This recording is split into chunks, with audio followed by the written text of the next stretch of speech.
If you like this video, please hit the like button.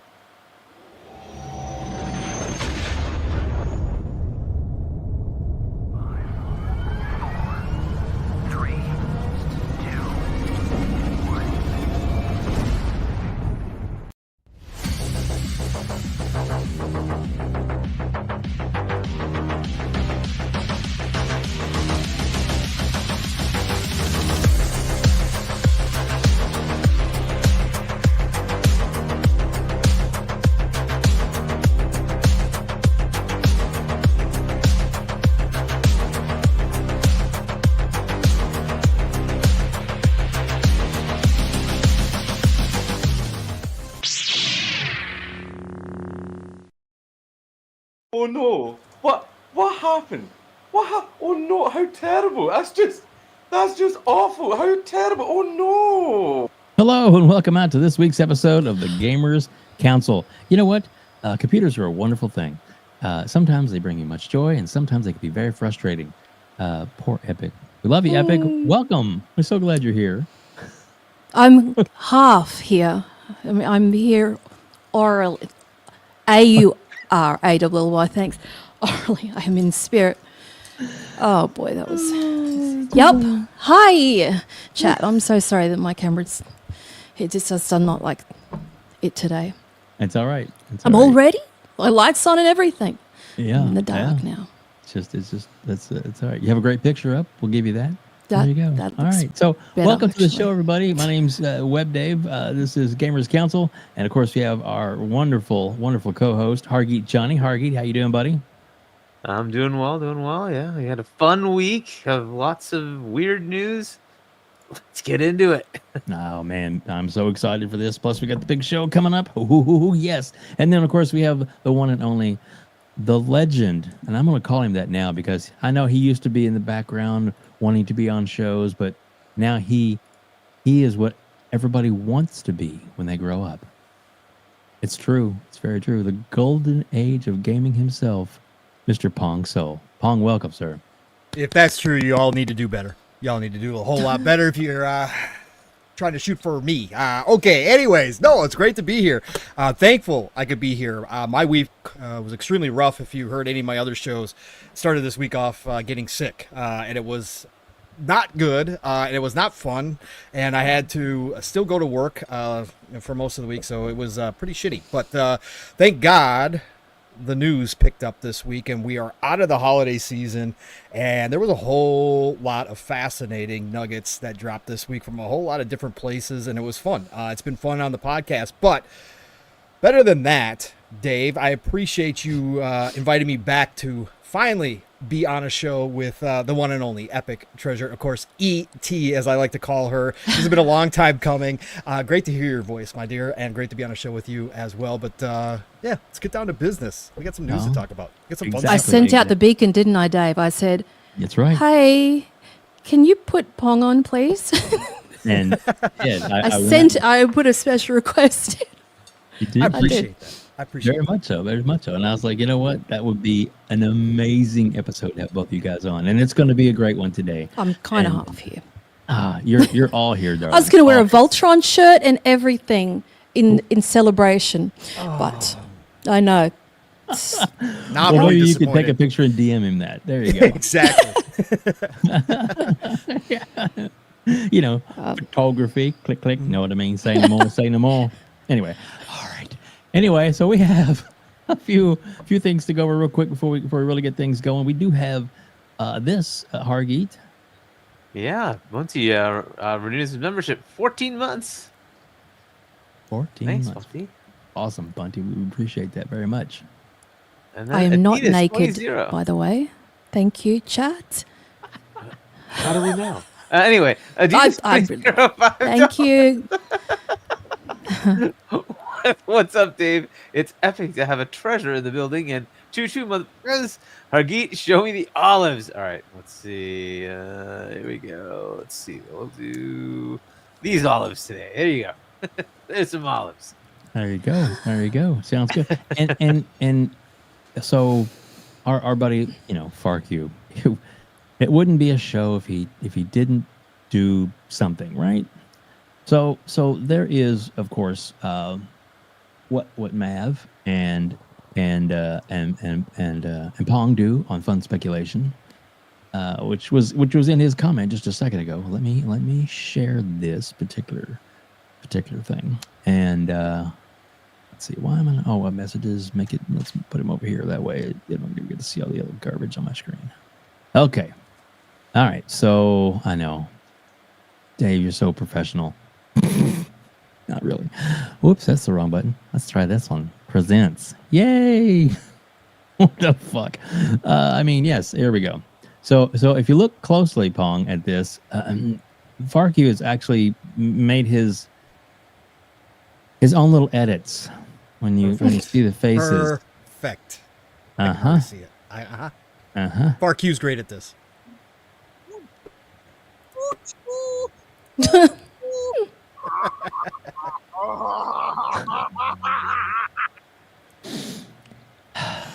Yes. Classic Farq. Love you, Farq. Nice job. Choo-choo, motherfucker. Choo-choo. Exactly. Guys, so many topics, so many places we could go. But I do actually, so we haven't done a little bit, but I want to kind of go around and just to briefly, just to kind of get as more people following. We already got 106 people checking us out live right now, which is awesome. Thank you so much for being here.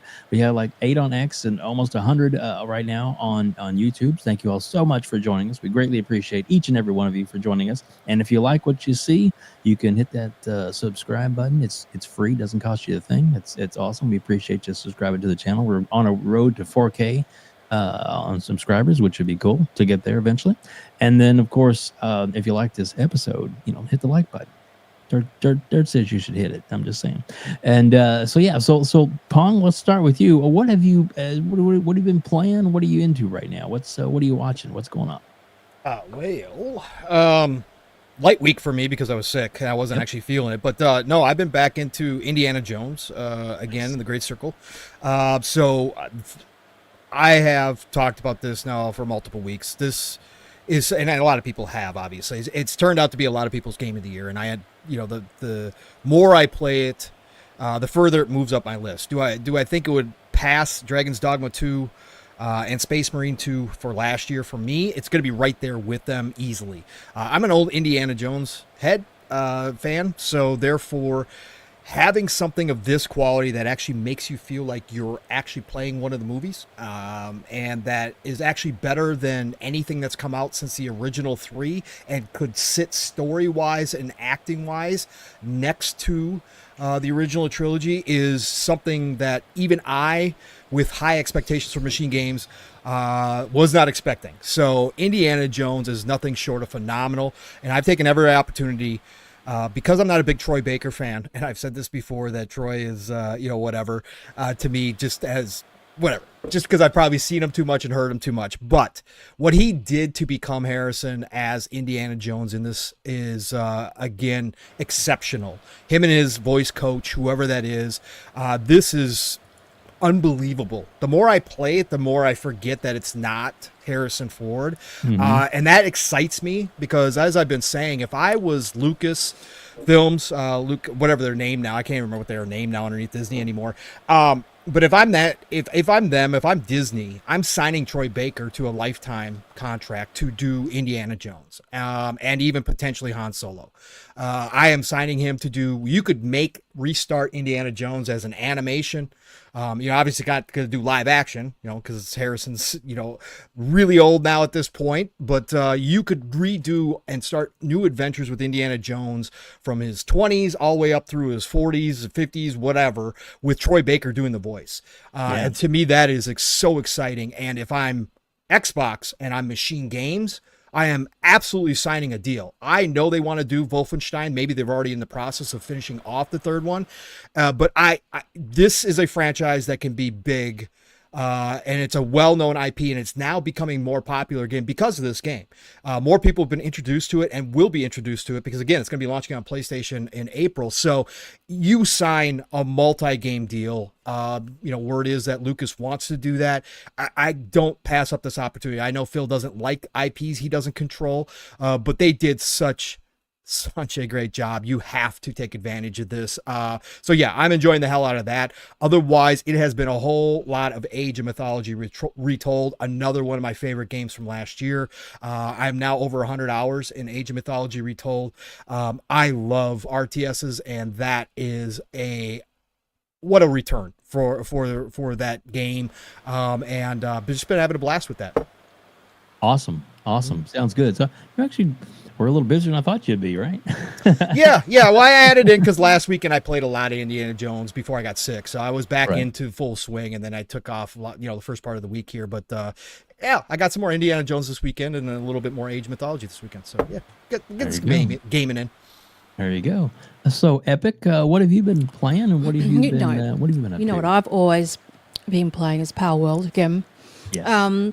Because they brought out Daybreak, and there's a lot of PlayStation players now, once they rolled it out to them. So they're just starting off.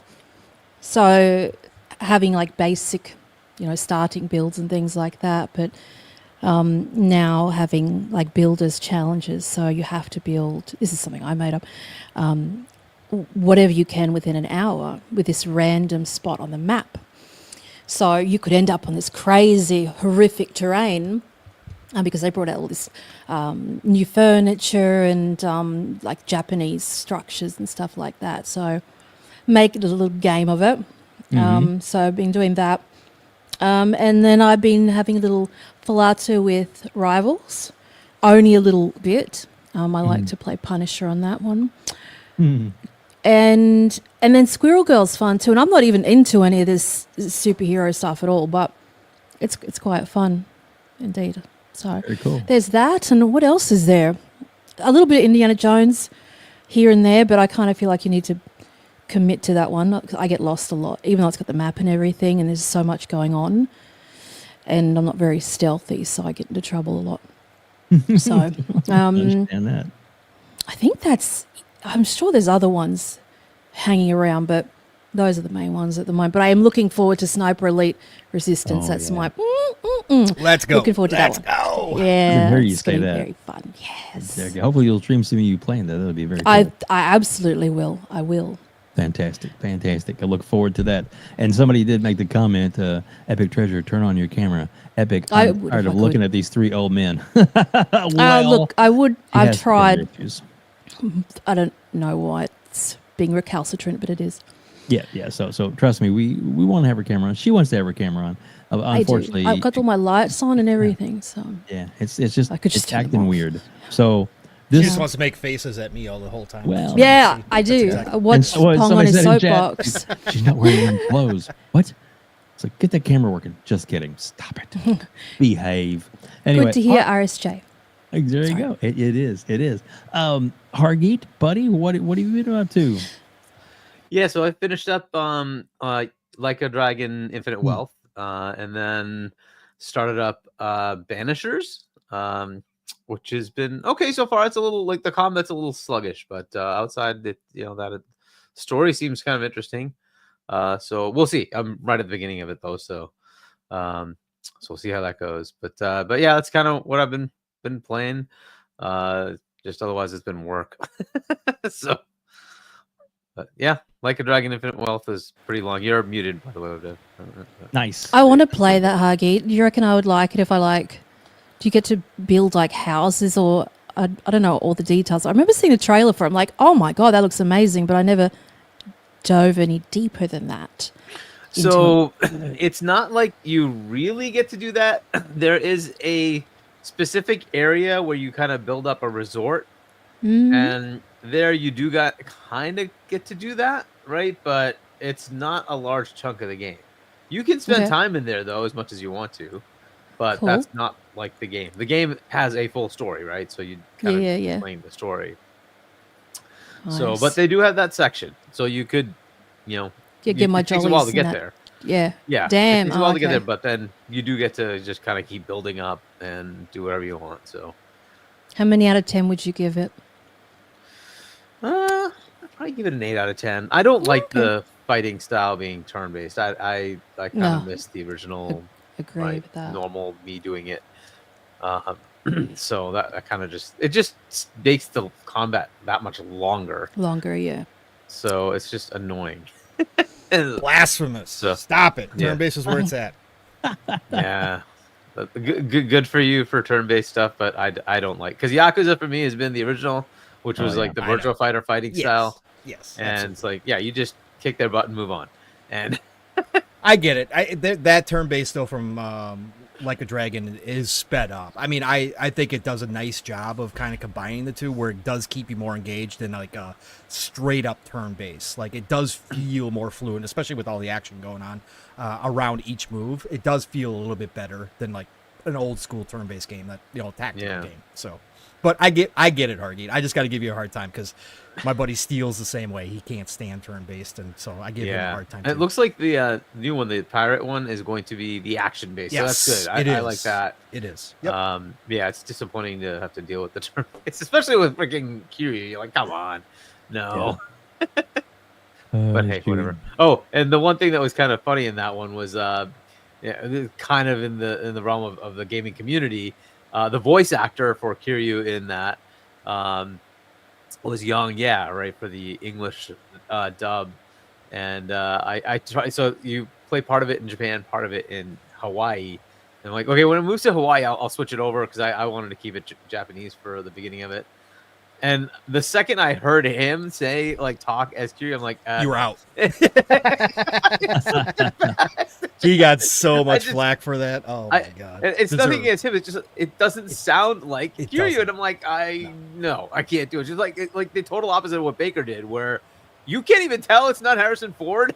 It gets so good, right? And then this was just like so different, and I'm like, no, I can't do it. Yeah. So, There you go. Well, we're jump up. This is not really actually on our topic list, but it kind of dropped earlier, and I thought, well, you know what? Let's talk about it since we have the queen of Palworld with us, and that is so the new announcements about Palworld, which are let's see, future roadmap. That's what it says, and it has July 17th on the little card. So maybe that's when it's going to happen. It says we've been updating the game since the start of early access, and we'll continue to update it as we prepare for the official release. So I'm assuming July 17th, since that's what the little card says in the corner, is going to be either it or close to it. It says the future roadmap includes co-op, crossplay, world transfer for pals, final boss and ending scenario, future ways to strengthen and improve pals. Let's see, various new content such as new pals and technologies, game collaborations, including Terrania. Terraria. Terraria. The other game, yeah. Improvements in world objects, or placing world objects, improvements in the base pals, and optimization, and improvements to the UX. And then apparently you'll be able to access when it said the final boss, that you'll I guess the tree area is something that they're working on. Yeah. So that sounds pretty good. We'll make that bigger there. So Epic, I guess hearing this news, what are your thoughts about this? Yeah, it's good. I mean, I like the fact that you can take your pals to different worlds. The worst part about this game is that, say for example, you put 200 hours into it, and then you join a friend. You'll have your character at level 1. Mm-hmm. So you have to start a new character when you go into their world, which is really whack. Yeah. So then you can change the settings to like speed up the XP, but nobody wants to do that stuff. That's just weird. But I like the idea they're doing these sort of cross collaborations, though. Terraria is a game I couldn't sort of fuck with. I played a little bit of it. The character's so little, but then when I saw like videos of there's this sword called Meow Me that they introduced in a Palworld, I'm like, okay, look that up. Looks amazing in Terraria. There's like this cat head bouncing around the screen with rainbows that they got inspired by that Nyan cat, if you remember that cat. So I think all of these collaborations is really neat because it moves them further away from the the Pokemon side of things. And someone in chat asked, how do you catch them? You still catch them with the spheres. You still catch your pals with the spheres. So it's a bit weird. So like when you summon you've got a party. When you summon your party members, they just appear by your side now. You used to throw the ball down and then they'd come out. But when you're catching pals in the game, you're still throwing this sphere out, like a Pokeball. So I don't know how they got away with that part. They did introduce a mechanic that's like a module that enables the sphere Pokeball to spin quicker or be heavier, etc. So maybe they introduced different mechanics to make it further away from. That's the only reason why they did that. I don't know, but yeah, I thought they were going to be in trouble, but it does not seem so at all. Thank goodness for that. Yeah, I don't know how they're going to do this world tree thing because you can't get to it. It's just this tree. It's got a big red barrier around it. You can go over it, but there's nothing there except a beach, and it'll break your game too. So that. But after their patch, my stuff broke multiple times. Like it would not load the world. You know how many hours I put into this game? I think 900 or something sick like that. So it was like world won't load. I'm like, oh my God, you got to be kidding. But thank God they have multiple saves. I know you showed that the map where it was like all undiscovered again. I was like, it was broken. Yes, the map was broken. I was shocked. I mean, I just had to fly over it again, but my God. But I'm so jealous of PC players with this game because the mods that they have on is so beautiful. They've got everything. They've got all different textures. I can't even look at it. It's so triggering to me because I don't have it. We don't even have railings on console, for God's sake. We're using like benches as railings. It's just weird. I mean, you got to be creative with it, I suppose, but these PC master race people are just spoilt rotten. They really, really are.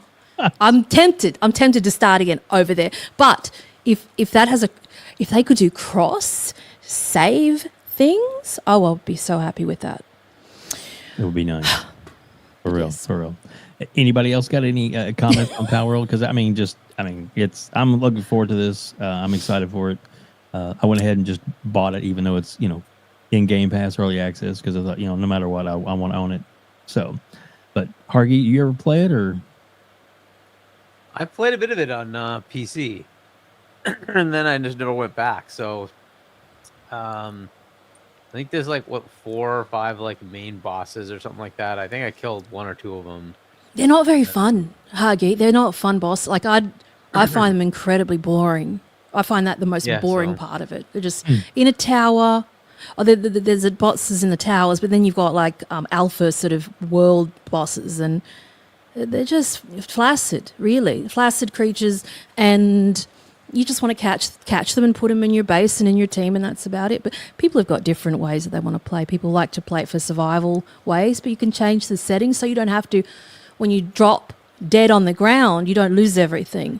There's like different custom settings. So if you've got children, for example, you don't want them bawling their brains out with their, every time they die. So you can set it so when you do die, then you don't lose all your stuff, which I have my settings on that because I don't want to struggle like that. So, yeah, horses for courses. Yeah, but yeah. There you go. Epic loves her double entendres. Yes, I do. You're right. Yes, he does. Pong, you play it and get into it or no? I did when it first dropped, but no, Yeah. then I let the much more professional people like ET take over, and I could just watch her videos and live vicariously through them because Amen. her buildings are absolutely incredible. And if I was going to jump back into Palworld, I would certainly do that. I would watch her videos and jump back in because she could teach you some things. But no, I'm just happy for Pocket Pair that this did not become a flash in the pan, even though they never planned on this being a big game and they never really wanted to make a big game. And now they've got the trouble with Nintendo, which is also stupid. And I think the rest of the industry should be rallying their wagons around Pocket Pair because that's the most ridiculous thing I've ever heard of in my entire life, and I think it's a dangerous precedent to be set for this industry if they allow that suit in Japan to go through with Nintendo. But I'm happy for Pocket Pair as a small developer who created a phenomenon. I mean, I just double checked, and there's 70,000 people playing that game right now. Like, that's just crazy. They just that's what you want, and I can't wait to see what else they do, because obviously this has opened up new opportunities for them. They're going to have a lot of opportunities in the future to do stuff, and so just happy to see this continue. And I love to see the updates. And then, like I said, whenever I want to go check out what's going on in Palworld, let's go over to ET's channel and check it out. Oh. So I love it. You know what's weird? Because they did Craftopia, there's so much in Craftopia that they grabbed from other games too, but you never heard boo from them for that. Like, there's multiple games in that They did rolled what in that Nintendo game. refused to do. That's why ET, because they actually did what the Pokemon players actually asked Nintendo to do, true. and refused to do it. You know what I'm saying? So it was kind of a shot to the face for them. So that's why. Yeah. But no, happy Well, for them. if this Good stuff. co-op crossplay thing works, then maybe when that happens, maybe Epic will jump into one of your games, or you can jump into one of hers, and you guys can give the ultimate tutorial. Pimp your house out. You know what they got now? The two things they did bring out, you can actually, well, if you played Craftopia, you know how sort of disturbing that was. You could breed like humans with animals, and you could put creatures on conveyor belts that they would go into this cauldron and stuff. But with this one, you can butcher them, so the pals will drop, resources and things like that. It's kind of dark. There's a whole, a disassembly line for your pals. You can just, chuck them all in and then sort of chop them up. But it's pixelated, so they don't actually show it. But it's kind of pretty dark, actually. Well, I mean, look at the Pokemon lore. The actual Pokemon lore is dark as hell. You saw those leaks, right, ET? I did not. Oh, you got to go check out the Pokemon leaks and read some of the Alright. stories that the developers actually wrote for Pokemon. Oh, You want to talk secret about dark? business. Oh, crazy stuff. Anyways, sorry. Yeah. Well, they brought in these two things. It's for, they call it guild. I don't know. They're like flea markets. So basically now you can not only chop up your pals, you can also traffic them too. So if you've got a really Makes sense. nice shiny pal, you put him in this little flea market stand thing, and then the other players in your game can buy them off you, and they can buy all the different materials too. And that's very cool, but I don't play with other people, so I don't really use for that.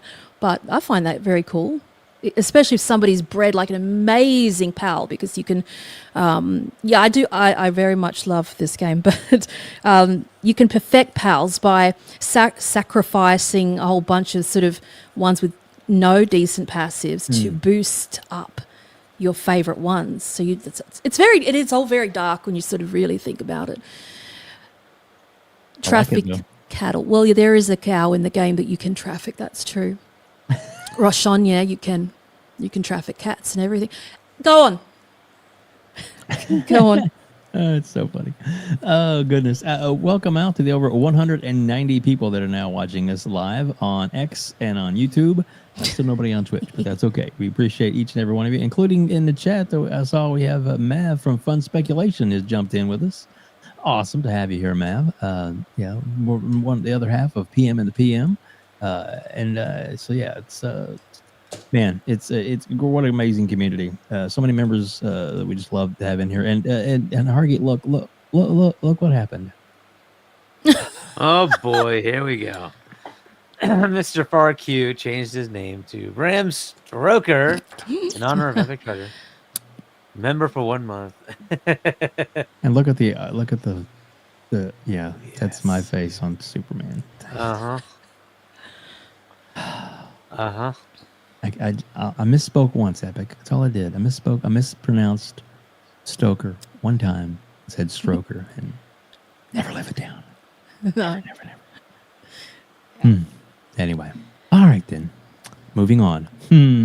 So guys, and we have a lot of good topics. A lot of crazy stuff. I mean, we're going to be talking about some PlayStation cancellations. We're going to talk about maybe some developer direct mystery game stuff. Maybe, and of course, we're going to get into here in just a little bit.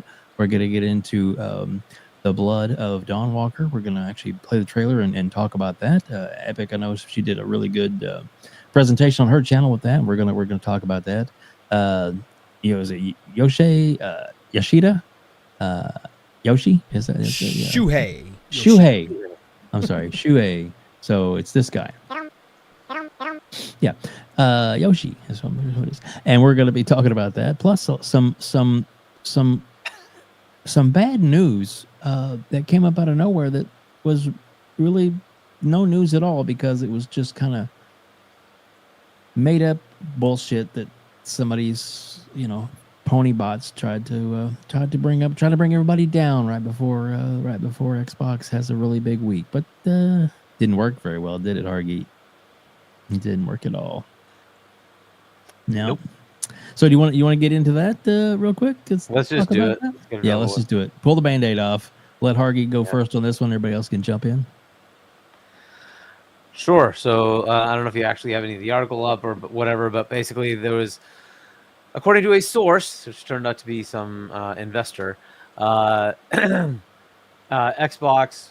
from the Satya level, they were in 2021 looking to either close it down or try to buy more things to expand Game Pass. This is according to that investor. And it was this nice doom and gloom thing. They decided to go a different direction and buy stuff. But it also mentioned that they weren't happy with the performance of ABK after it was acquired. And then the next day, both Activision and Xbox respond and say, no, this is all incorrect.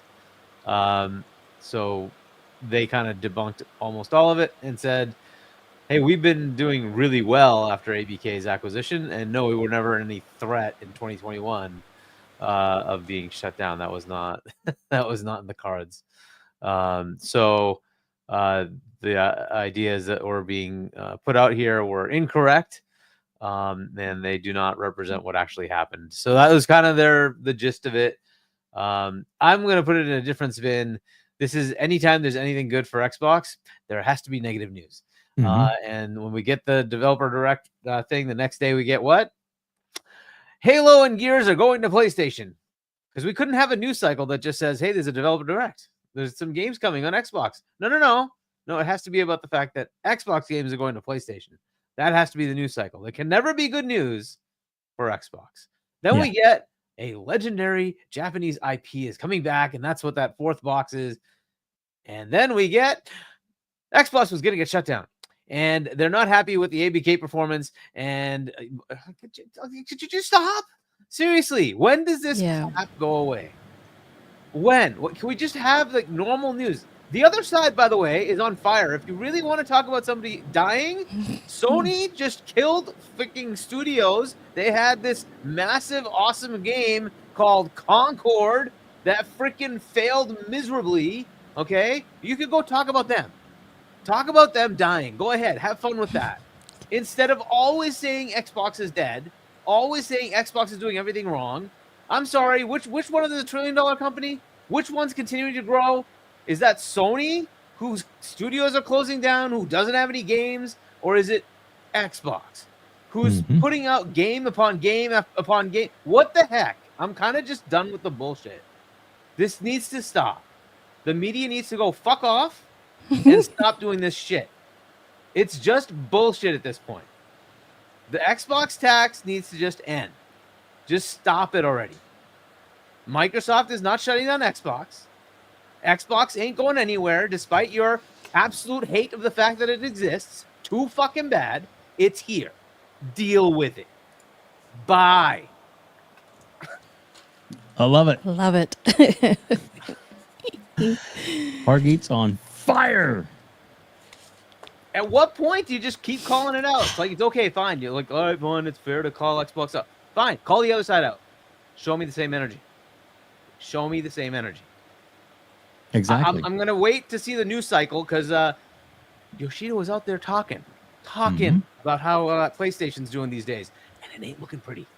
And in the words of Shaun, exactly. That's what you need. We need to follow your comments, Hargeet, with that. Exactly. Amen, brother. Preach on. That was epic, as it were. Yeah, it was exactly like that. Like a tie-in. That should be clipped, I think. I love that. I do too. I do too. We might have to do that. But of course, I'm sure somebody will. Oh, the ponies are coping and see them. Yeah, whatever. It's true. It is. It's a very tit for tat thing, though. I mean, it goes both ways a lot of the time. Oh, yeah. Really, you got some real wacko weirdos on the Xbox side too. So it's nuts. It's nuts. It's like the crazy weirdo at a party talking to himself in the corner a lot of the time. It's very strange behavior out there. So you've been to some weird parties, huh? All right. Yes, I have. Yes, I have. Oh my goodness. Yeah. So, anything else epic on that? I know you didn't necessarily want to get into it too much, but I did, didn't I? I just got in. I got myself into it. I'm like, I don't want to touch it. No, I think I covered everything with that. It's so fucking tiresome. Sometimes I just mute Xbox and I mute PlayStation. So I have to read any of it. To be honest, it's just so wank a lot of the time. Exactly. Hargeet, let's read the super chat, and then we'll get Pong's input. Gamer by choice, $5. Hargeet, Sony is the presidency for murder at 1600. Sony is an institution, and we will protect the institution by any costs. We cannot let Sony fail. Nah, let them fail. Yeah. Great older movie with Wesley Snipes, by the way. Underrated. To be fair, no, I don't want them to fail. Right. We will call out the stupidities on their end so that they fix it. That's the intent of these things. But like, no, we don't want them to fail. I don't want their studios to fail. Some of those studios make really good games. Yep. So, and I like to play the games. I don't care about PlayStation as a platform. That doesn't mean I don't like their games. So, I don't want to see them die. But I also don't like the bullshit of the media just totally attaching themselves to one side and poo-pooing the other. It's like, come on. Yeah, the people are the dickheads at the end of the day. Like, exactly. My God, just demented. Yeah, be nice. After hearing every day Xbox is dead, shit, I'm gonna say PlayStation is the one that's dead. Yeah, we can keep saying it, but I like it's if the general consensus goes there. But anyways, Thatch, I could use a Pong rant right about now. Go for it. Oh, let's just go to Pong. Pong, so the floor is yours, sir. What are your thoughts on this? Who the fuck cares at this point? This fantasy that journalists have had, and that part of this community has had, that Microsoft and more notably Xbox would finally die off at some point, has been going on forever. My point this week was, who the fuck cares at this point? Would it shock me at all that Satya did have conversations about that in 2021 as much as it doesn't make sense? No, it honestly wouldn't, because again, this is all corporal greed now. This is all this is now. We've been trying to tell you this for a long time. The idea that some of us still have about this industry as being this romanticized idea about passion and creativity and all this kind of shit. In the AAA space, that's been long gone. That's out the door. Not to say that there's not people here who still are in this industry for those reasons. I still believe that Phil is a gamer at heart. If Phil got fired tomorrow or quit tomorrow and went on and lived his retirement dreams because he doesn't need to work anymore, I know for a fact he'd still sit down and be gaming on a daily basis. That's Phil. So I still believe that there are those people in this industry. But now that this industry's gotten this big, there's too much money involved. It is a corporal world for the AAA space, part of the AA space. The only places you really got passion and creativity at pureness of this industry is still in the indie scene and parts of the AA scene, right?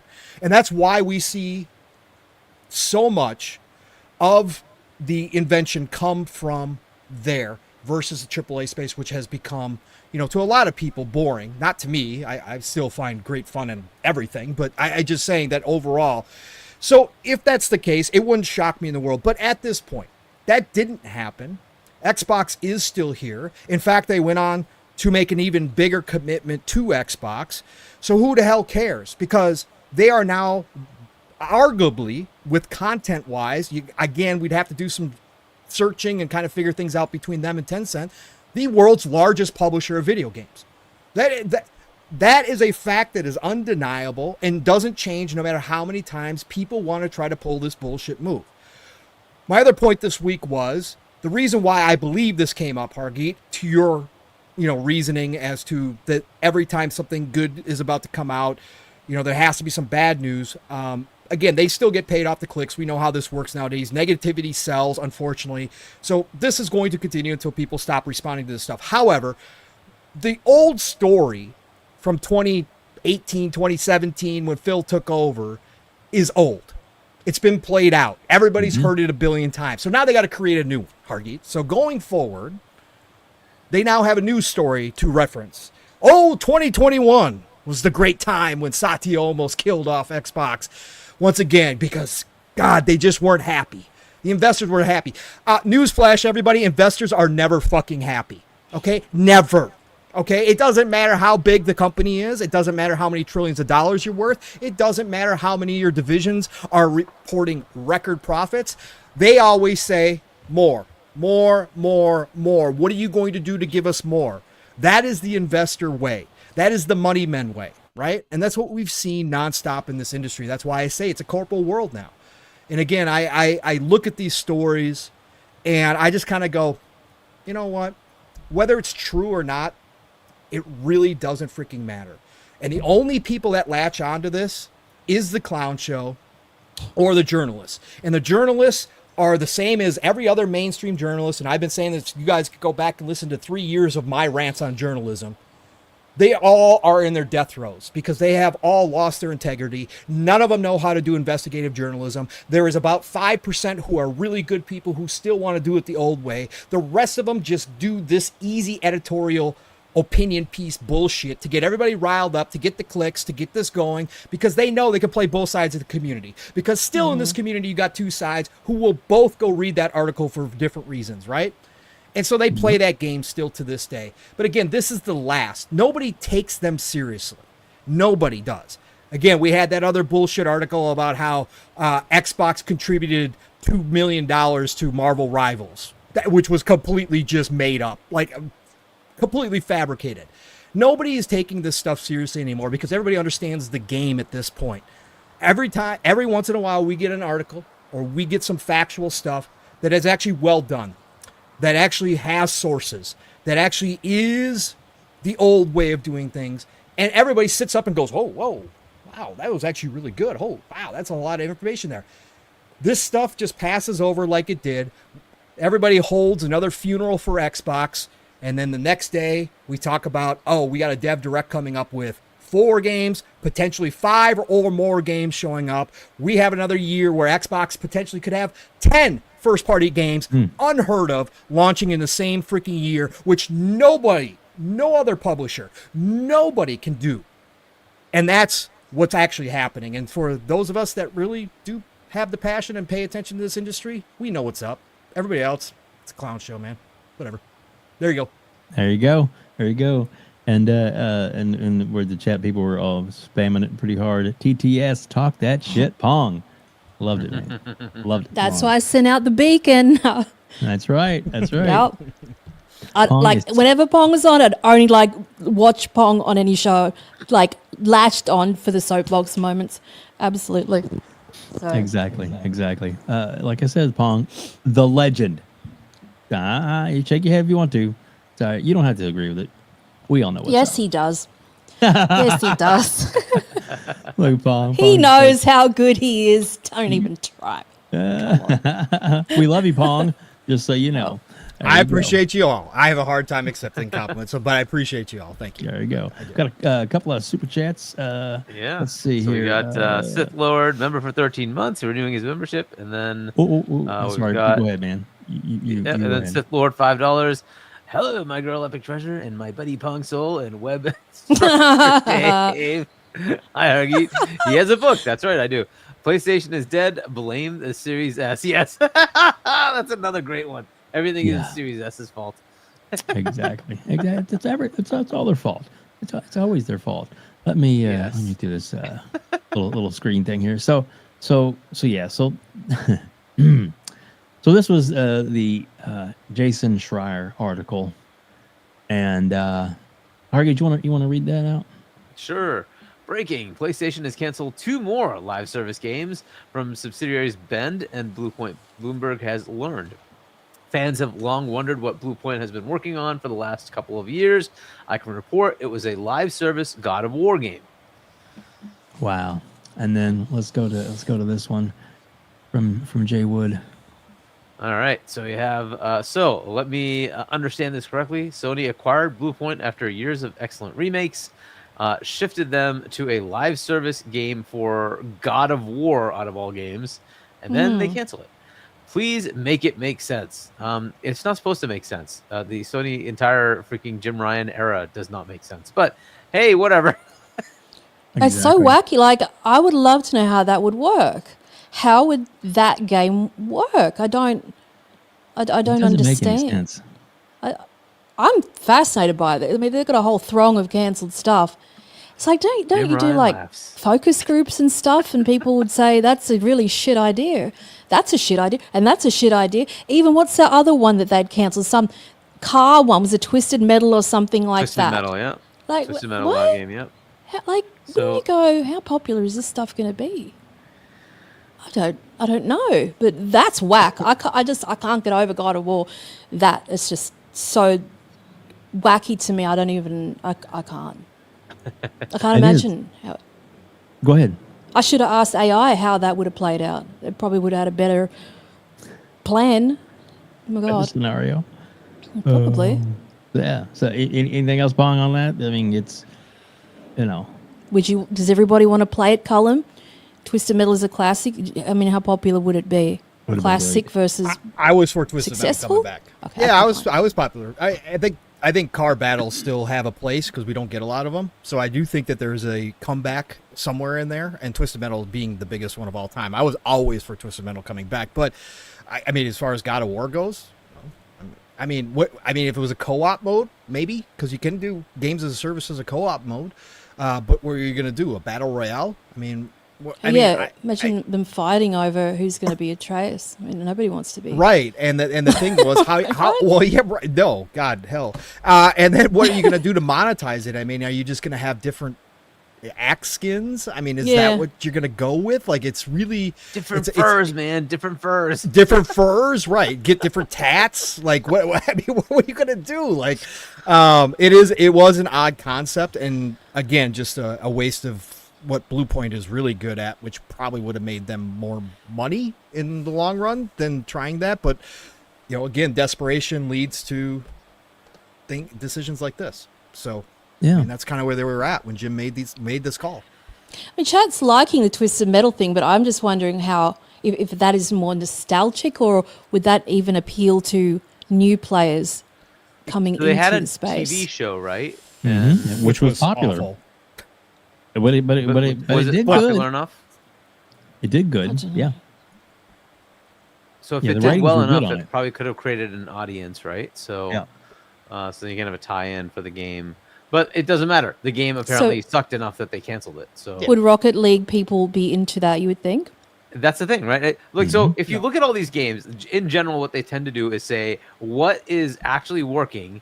Let's copy-paste that in our IP. Yeah. And it's like, that's not how these things work. You have to do what like Pocket Pair did. They wanted to make a game like Palworld, and they made it, and it took off, right? It's not guaranteed to take off, but you don't make an investment of hundreds of millions of dollars and just assume, hey, it's got the God of War name on it, therefore it's just going to work. No, it's not.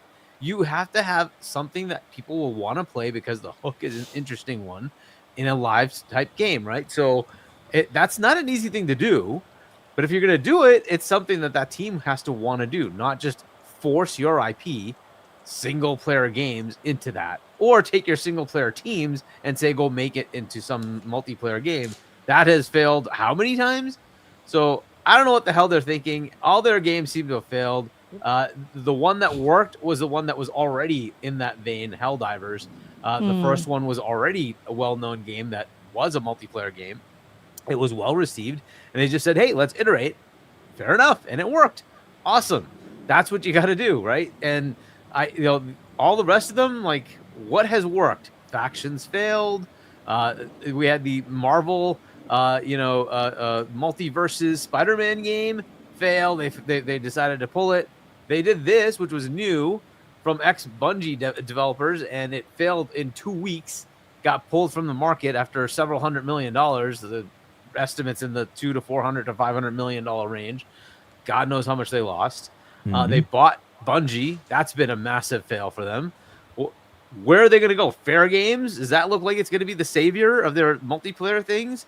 Like, everything they've tried has been a massive failure. They have another one with the Horizon IP.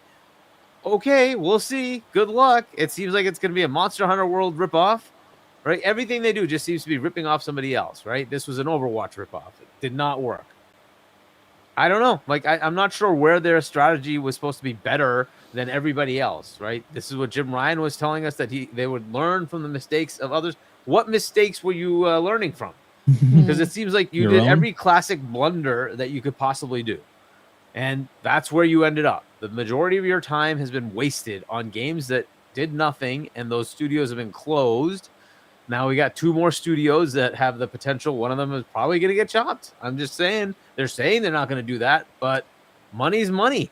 Eventually, they're going to be like, well, what the heck is this team doing for us? Bye. So, like, would it surprise me if one of those studios goes away? No. Is it going to? I mean, I'm almost guaranteeing you that there are going to be some layoffs. That's going to happen. So there's most likely going to be some cuts, right? So, which sucks. It is what it is, but this is where they are. So it's not a great space to be in. This is just the way they're. On top of that, by the way, they have no games because those studios were making the games that were supposed to be coming out now. Yeah. Well, what are you going to release now? What do you got? Intergalactic? Well, Intergalactic's got this massive negative thing towards it. Like, if you look at the like-dislike ratio, it's in absolutely terrible shape. That's not good. You got Ghost of Yotai. Okay, that's one. Did everybody see that, like, nice little leak for Wolverine? Did that look good? No. I don't understand. They just got a massive disconnect with the audience over and over and over again. It's just so odd. They just don't. I don't know. It's like they don't listen to any of their player base, because none of that would have even been in motion, because nobody would fucking want a lot of that stuff. So I don't know. It's sad. Yep. Yeah. Very sad. Like, I mean, so stick to what you know. Agreed. Potentially, I mean, dabble a little bit. Yeah, I know they have to kind of go into this mode to try to gain a lot of consistent revenue. Fair enough. Yeah. And they did do, like, they took a hit on Concord and say, hey, maybe that'll work. It did not. They tried with Bungie. You would think, hey, Destiny's been working. Unfortunately, they got it on its like last legs, and that's kind of Bungie had cooked flailing. their books too, guaranteed. So yeah, they trusted Bungie's books. Yeah, right. And Microsoft looked at it and like, no, no, bro, no. We know how you guys roll. No. Yeah, no. And then Marathon. Okay. By the way, they canceled another game from Bungie, right? So there's more that just keeps happening. Destruction All Stars, for those who don't remember, that was also a PlayStation game that they tried, and that failed miserably. Yeah. They've had several. They partnered on Foam Stars, on Babylon's Fall, and God knows all these other games, all massive fails. Like, it's just the way it is. They've had one lucky hit with Helldivers, but Helldivers was already an established multiplayer game that worked. They just iterated. That's great, and it worked out well for them. Awesome. They of course had to mess that up too by pulling it, putting the potential requirement for PSN login, which pulled it from so many countries, which is again stupid. But hey, that's it's shown its resiliency, which you need in that space, which is good, right? So they did, they do have the one. I think it's really tough. This is a fascinating discussion to me, and again, this is why I don't understand why the PlayStation shows don't talk about Sony as they should, because there are subjects like this that really lead into the future of what PlayStation's doing, and this week has been a perfect week for them, and they still refuse to talk about this stuff. There's a bunch of stuff at play here, and I think, Hargeet, to your point, like, I have zero problem that they wanted to make this move and try to win in that space, to get some more streams of revenue coming in, to be able to do what they do on the single player side, right? That was what this whole basis was. The problem that PlayStation has developed for themselves, and I've talked about this for years too. They painted themselves into a corner, number one, their fan base, by promoting their single player experience as the only premium experience on the gaming market. So now you're trying to introduce your fan base to a new way of playing and trying to convince them that they should go spend money and spend time on a games as a service game after an entire generation and a half of telling them that that's not what they want to play, that they want to play the cinematic movie experience type game, right? And so that's problem number one. Problem number two that they have for themselves is they won't let themselves come out with something that they believe is less than. They won't let themselves test things. Everything has to be big. Everything has to be big budgets. Everything has to be, oh, we got to be getting this perfect right? before anybody sees it, right? This does not work in the games as a service space, right? This is why early access is so big now, especially with the live service games, because you need that feedback, and especially for a company who they themselves came out multiple times and admitted they didn't know what they were doing. That's why they went and overpaid for Bungie, right? But at the same time, you've got some of your best studios, including Naughty Dog, spending God knows how much over a 4-year period on an almost automatic win in factions. It's an there. You already had, just like Helldivers, you already had an install base that was way overdue for that game. You had promised them the multiplayer on The Last of Us and never delivered it. They were just waiting for you to drop something. You have Naughty Dog spend all of this time on it, but you can't come out with a small experience. No. You got to blow it up into this massive experience. And then ultimately, this is the most mind-boggling part to me, even if you know nothing or you don't know how to really develop for a live service game or games as a service, at this point, if you're PlayStation and you've looked around for the past, decade that live service has really taken off, you come out and say, well, it would have taken a big team because we would have had to put content, we would have had to create content for it to keep it up and running. That's what a games as a service is. Like, what are we talking about? You were making a game you weren't prepared to continue to let grow, and you didn't have the budget and the team to make more content for it, but you were to try to launch this thing.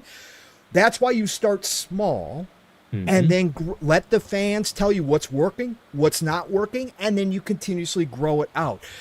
I think multiples of these projects might have had a chance had they started small, but they refused to do that because, oh no, we got to give everybody the PlayStation premium experience. If we put something out there that's not a full, $100+ million experience, well, they're going to think less of PlayStation. It's going to diminish our brand. We have to. That is not going to work in this space. It has not worked for them. They got lucky that Arrowhead knew what they were doing when they reinvented Helldivers. Helldivers 1 was not the biggest by any means. It was an indie title. Nope. I played the hell out of it on PlayStation 4, loved it. Mav did too. We knew about it. We were more hyped than the vast majority of PlayStation fans for it when we first saw it. We were like, holy shit, this looks great. They just did a great job with it, and so PlayStation got lucky. But the rest of this stuff, they got to hope, and again, fair games, whatever, fair games or whatever else they got. Again, Herman Hulst is the only reason that Horizon is still trying to put out movies and all these different guys. That's Herman Hulst, baby. Okay, that's Herman Hulst, baby. Herman Hulst is the problem. And again, that this week, everybody's been avoiding saying that. They've been blocking bullets for this guy nonstop, and I don't understand why. This was Jim's right-hand man. Jim might have created this initiative, but he wasn't the one walking into studios looking at these games. He wasn't the one that was picking out games like Concord and saying, that's our Star Wars. That's the future of PlayStation. That was Herman Hulst. Herman Hulst is at the center of this decision-making. You know who they let walk or who they put to the side or who they demoted, who had for the years previously been making the good selections for them? Oh, Shuhei Yoshida. Oh, that's right, Connie Booth. Oh, that's right. Two of your best eyes, two of your best with proven track records for generations of picking out games and what was going to be a winner and getting those games across the finish line and making sure they were the premium experience for PlayStation. No, you guys pushed those people to the side. You're demoted them or had them walk out with their entire team. That is called mismanagement at the highest levels. Okay, again, to Hargeet's point, to all of our points about the journalistic integrity and what doesn't happen, we've all given criticism to Xbox for the moves. Been there, done that. Was called pony bot myself multiple times. I don't give two shits. I say what I want to say. This is your point. This is the time where you can specifically look at this. This should be all over the place. What the hell is going on at PlayStation? Why has Herman Hulst survived everything? Why is he the one still running the ship? Is he the right person, even though it's a two-headed monster now? Is he the right person to be calling the shots? I think it is fair to ask why, since Herman Hulst became Jim's right-hand man, that the quality, right? I'm not saying that they're making terrible games. I'm not saying that it's awful over there or anything like that. But why has the quality and decision-making gone really downhill for this entire generation since Herman became the second in charge and now half of the actual lead in charge? Why is that the case? And why is nobody asking these questions? Sorry, I'm done. I've taken up too much time. No, not at all. Oh Those my are God, accurate I'm sick things to all ask. day. I'm just sitting Right. back enjoying the show. I have that right behind me. His quote about Concord being yeah. the greatest thing in multiplayer, right? And then it's going to be one of the biggest things, overtaking Horizon as PlayStation's most important franchise. And I'm like, okay, that's a statement. It's a statement, right? But there you go. And Horizon for the Lego game did absolutely garbage. Oh, I played it. It was garbage. So that is what it is. The sequel, Shuhei talked about it. Like, the sequel did not do anywhere near the numbers of the original. This is just kind of how things are going, right? All they've had so far has been sequels, remasters. We should buy the remasters because that's the only way they can fund their games. Yeah. I don't know which clip is this that you're trying to play. That's the one. Let's get through these Let's go ahead and play chats real quick, and then we'll play Okay. that clip. So we got a bunch. All right, God Emperor Sofa King, member for 5 months. K, or I'm assuming Q, Gaz's Jim Ryan song. Yeah. Yeah, Ryan. That's what, I can't do it as good as he does. But yeah, that's pretty funny. Demon Time Breathy, $2. Don't worry, Gummy Bears will. Yes, Gummy Bears. That's the Smash Brothers clone that Bungie is working on. We'll Craziness. save PlayStation. Legend Yobi, $5. Hashtag peace of life. Keep up the great work, gents. P.S. Pong, you're a fucking legend. You are very important to us. Thanks for existing. I love you, brother. Nah, legend. No. Get out of here with that, brother. Love you, brother. Truth, buddy. Truth. Demon Time Breezy, member for 7 months. They canceled the Dad of Son Ragamuffin my Lord. live service game because they don't want Kratos on the street corners like Aloy. He's a classy chick. Oh, Darizzy, you're so funny. Got it for Sofa King, $2. Jimmy the Goat Ryan. Yes. Jimmy There the you Goat go. Ryan, who laughs at you. Well, all right. So let's play There this he is. clip real quick here. Okay, it's a short one, but yeah. I talked about, I joked about Herman sometimes criticized of making too many remasters, right? Yeah. And I think the people who complain about that are maybe thinking that Herman is doing it instead of doing something new or something great. Right. Yeah, but Those resources are going oftentimes- to a remaster Yeah, instead yeah. of the next IP from Sony Bend or whatever. Yeah, but I'm sure this remake is made, by a dedicated different team or some porting teams on, especially PC version. For sure. He's a PC porting expert. So I don't think he's sacrificing anything by doing it, but by doing remake or remaster, it's much cheaper to produce and create additional revenue and create new users to the IP, especially when you port the game to PC. Sure. So that bringing revenues enough to keep investing in big titles, like a big single player games now cost so much. So they need additional income by Sure. doing remasters and the porting to PC to be able to do that. So Yeah. So basically, he's saying that you have to do that to make it worthwhile investment because it costs too much, and that's what Sony has going for it. And Sony is not doing really good with their finances, but nobody seems to want to bring that up. They and they're all like, Xbox is dead. Xbox is, bringing all their game. The whole slate's coming over to PlayStation. You hope it is, so that you'll have something to fucking play on your little box. Just gotta say that. And then here's I gotta play this little clip again. I played it the other day. It's short, little 15 seconds of funny, absolute funny. So somebody took the I guess the meme. Oh my god, I'm so dangerous. Yeah. So share screen and. No, it's the wrong one. That's not it. That's it. Oh yeah. All right. So about the new intergalactic game. I don't know if you guys have seen this, but goddamn, I love this. It's right here. Holy Oh yeah, yeah. this man! I went to second base with a damn Frenchman. It's the crying games. I'm broke by Carter. Oh, Not a man, he's just a wigger. you sure about that? It's right here. One more time. Holy mother of Jesus! He's a man. I went to second base with a damn Frenchman. It's the crying games. I'm broke by Carter.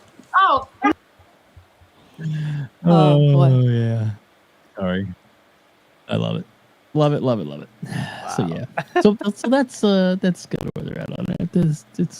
That's some of the hate and the feedback they're getting off that already. It's something they're like, oh, we're gonna show this. It's gonna be big and epic and even when they was it J Tech was like he's like, oh, this looks like another this and that and this and that. And then when he saw what studio is coming from, then he changed his tune instantly. Oh yeah, Sony's back. I see Sony. I see Sony is what he said. Yeah. It's so- Erection bang. Exactly. I remember it. It's engraved in my memory. I think he wet I himself. see. And no, like I said, he pounced on that microphone like it was a. I'm not going Yep. to say it. I Oh, would boy. watch him all day, all night. He blocked me. I don't know why. I really don't. But I find it fascinatingly funny. Exactly. But yeah, you watch that clip of him, and he just jumps at that microphone like you've never seen it. Nuts. Yeah. Nuts. He swallowed that whole thing. I see Sony. Oh, Love it. Wow. Sorry. Oh, J-Tech, you're so interesting. All right, so yeah, we got over 315 people watching us right now on X and on YouTube. Thank you so much. Please hit the like button if you're here, and we greatly appreciate that. Got a couple of quick super chats. Demon Time, Reezy, $5. Lego Horizon, bet you can't do worse than me. Crop Court, hold my beer. Rain G4, $2. I said it before, Sony needs to sell a white powdery substance. I'm gonna leave it at Cocaine. that. I don't know what the YouTube rules are about that. But anyways, yeah, say it like Arnold does in Commandos. Cocainum. That's it. Anyway, so yeah, that's interesting. Anybody else got anything else on this topic, or we want to bury the hatchet and move on? I wish you'd play that clip actually, but maybe it's too hard to get to. Oh, yeah, the one with him losing it. Yeah, I don't have it handy, and I don't know. Pong, do you have anything? Otherwise, I'll go into it. No, go ahead. All right, so yeah, the reason they don't have the ability to make their games is because they don't make enough money, and their games aren't selling. So the last generation, their games sold pretty well. All these, the sort of sequels or remakes or whatever aren't really selling. That's unfortunately where they are. And that's according to Sony, their numbers, not me, but their numbers. And given that, they have to figure out how to make money. What was their answer? Live service games. The other one was Call of Duty. And Jim crying, flying, jet setting Ryan was going out everywhere saying, no, my Microsoft cannot own this. We will die. And he wasn't wrong, because they literally live off of Xbox now. That's it. All you PlayStation ponies can do whatever you want. You can say whatever you want. It doesn't matter. You are now Xbox gamers, and you live because Xbox lets you. That's it. Just deal with it. That's the way it is. Your profits are Xbox. It's just the way it is. Done. Deal with it. Your games can't make money. That's the way it is. That's why they put them on PC. They put them too late on PC, but they're putting them there because they're not making enough money. That's it. Too bad. So sad. Oh well. Keep asking for Xbox to die and watch what happens to your console. That's because you don't have anything Enjoy to that. play if you do that. They wouldn't even survive. You have nothing. Absolutely nothing. That's the way it is. You're lucky you have Fortnite. It's just facts. Exactly. Literally, that's what they survive off of third parties, and the biggest third party that's giving them money, it's Xbox. Too bad. Don't like it? Too bad. That's the world you're in. Deal with it. Exactly. Exactly. I love you. Just what Max said. That's great. Got that shit, Hargeet. 100. 100%.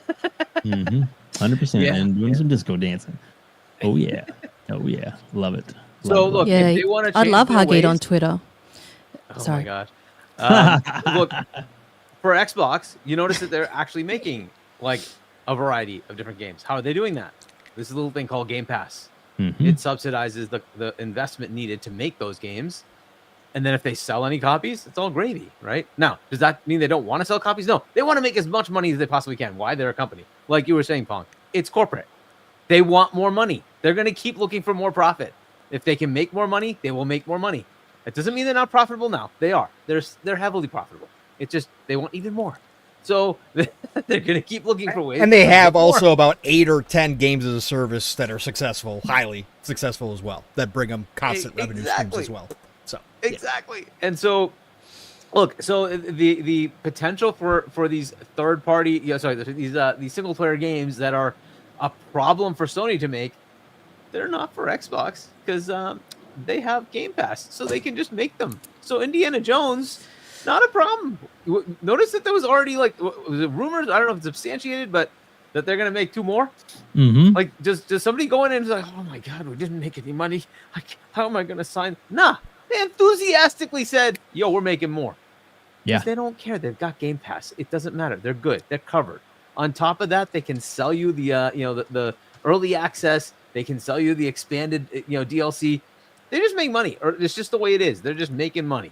So they can fund their games without selling you remasters. Has Xbox put out remasters and remakes? Yes, but they actually put out new games as well. Exactly. PlayStation is putting out more remakes and remasters than new freaking games. The only other ones that they have, it's MLB The Show. That's what they put out every year, which goes into Game Pass day and date. That's your freaking catalog. That's your catalog, PlayStation fans. That's your catalog. The only thing you get is all the thuggery they do with they take other games away from us because they lock them down from third parties. That's what you got. That's PlayStation. I'm gonna call it that this year for PlayStation in 2025, the 2 biggest games on PlayStation are going to be Call of Duty and Indiana Jones. And Doom. Don't forget Doom. Doom. Doom is going to be massive over there. The 3 biggest games. So, yeah, their biggest games are going to be coming from us, and Minecraft will always keep selling, will always keep generating revenue, and that's going to be on there too. That's just the way it is. Outer Worlds 2 will sell there, but I don't think it's going to sell that much. However, Minecraft will always make money. Call of Duty will always make money. Overwatch will always make money. Those are on those. They're all on PlayStation. And Doom is going to do well, I think. And then, yes, I think Indie will do well. I think that Indie is kind of a PlayStation type game, even though it's first person and it causes them nausea and they'll all throw up or whatever. But whatever. Here by choice, $2. Sony, one of Xbox's biggest earners. Think Sopranos. Simple Jack, $5. I don't think Sony industry thought about the $70 price tag. Casuals don't invest on whim. Only the hardcore are buying at that price. This is true. It has gone down. The sales volume has gone down. So King Web, $5. Forbes has an article on Tencent. might be next after TikTok. What are your feelings on this? Also, tomorrow morning, it's over for Lena Khan. Correct. Yes, Lena Khan is out tomorrow. Wow. So Tencent, if they go after Tencent, there was something about some national security type thing, right? That they were. Yeah, they put about, Tencent on the actually underneath a enemy military listing. I forget what the actual that's specific right. Yeah. terminology was, but yeah. So they got listed. Tencent came out and said it was a mistake, and then it was going to be fixed. That they somehow got on there, and I'm like. Let's see how deep your figures are elsewhere. Pause. But anyways, I'm just saying, like they've got their hands in everything. So, but yeah, that's what happened. That's what started this, I think. If that happens, that's going to be big, okay? Because that's Riot Games. Mm-hmm. They own a stake of Epic, of Ubisoft, on and on. They own a lot of stuff. Yes. Yeah, that's is Marvel Rivals. Who's that? Tencent, or was it the other one? That's PlayOn, isn't it? Yeah, but didn't one of those get also when the TikTok ban kicked in? They also couldn't play that. No, that was Snap. That was Snap. Mobile. Yeah, and they pulled that. They just pulled that to get. No, yeah, that's NetEase. Marvel Rivals. NetEase. That's the one. Yeah. NetEase. Yes, NetEase. Yeah. So there's a lot of games that they're involved in, right? So it would be kind of a big deal. As you were mentioning, Pong, I think it was, like, are they the top or is it Microsoft? Yeah, they have stake in a lot of different companies. I think they have a part of From as well, right? Did they not? So yes, they have a percentage of From. Yes. So you're talking all over the place. I don't know what that means, right? Because does that mean, hey, anybody who's doing any business with them is now considered persona non grata in the U.S.? Well, that would suck.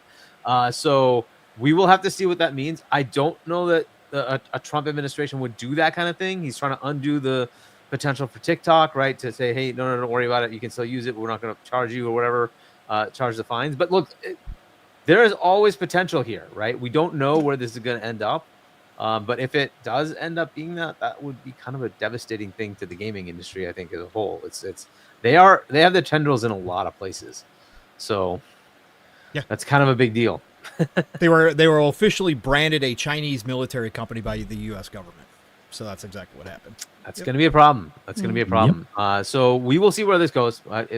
This is geopolitics, which sucks, but it is what it is, right? Moving on. Exactly. Welcome out to the over 350 people here watching us right now. We're 260 on YouTube and almost 100 watching us on X. Still nobody on Twitter or Twitch. I mean, that's all right. I just put it there for shits and giggles. Nobody seems to be watching us there anyway, but that's okay. Sometimes we get a couple. So man, great topic so far. Great conversations. Chat, you guys are amazing. Thank you so much for everybody being here and jumping on it. So we have some different directions we can go. We can talk. We talked about that. We can either go with the developer direct or speculation, or we can go with Nintendo Switch 2 finally being announced, and then after that, whichever topic we go to, we're going to start talking about the blood of Dawn Walker here in just a few. So that's coming up as well. So, Epic, you haven't talked a lot, so you pick.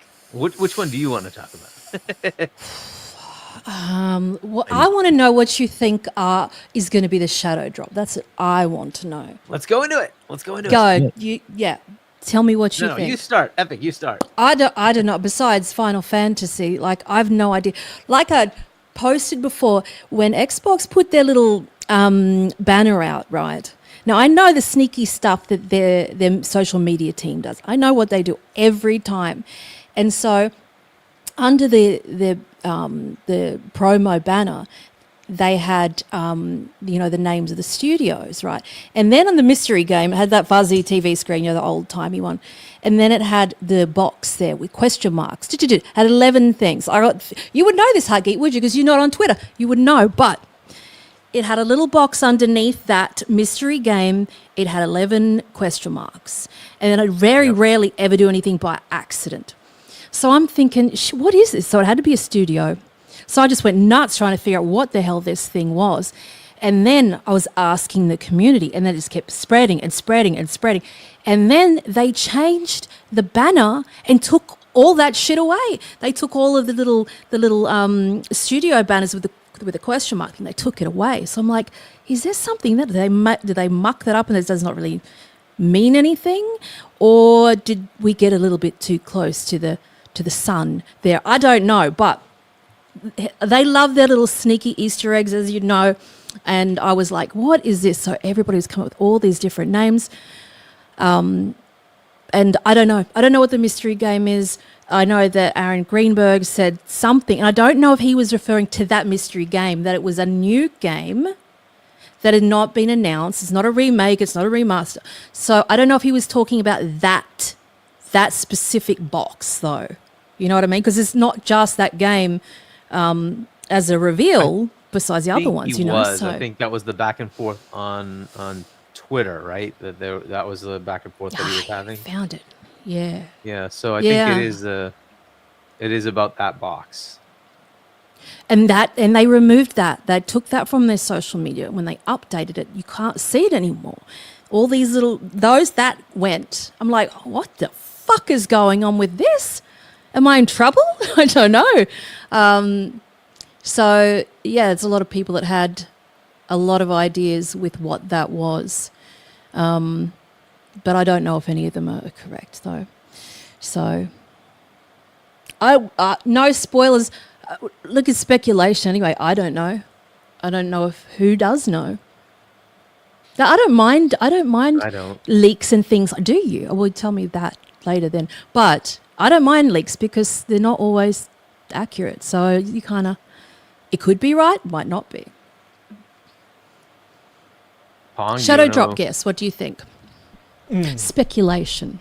The shadow drop. I've been saying this for quite a long time. So, and there was been hints that this was going to happen at some point too. Now, again, whether or not we actually get this as the 5th game, or if there's even more, that's kind of where we're at, because we only know the 4 for sure. There's just been hints that there might be more than even what they're showing us here. So I don't think the 4th game is going to be a shadow drop, the mystery game. I think that one is going to be a regular announcement.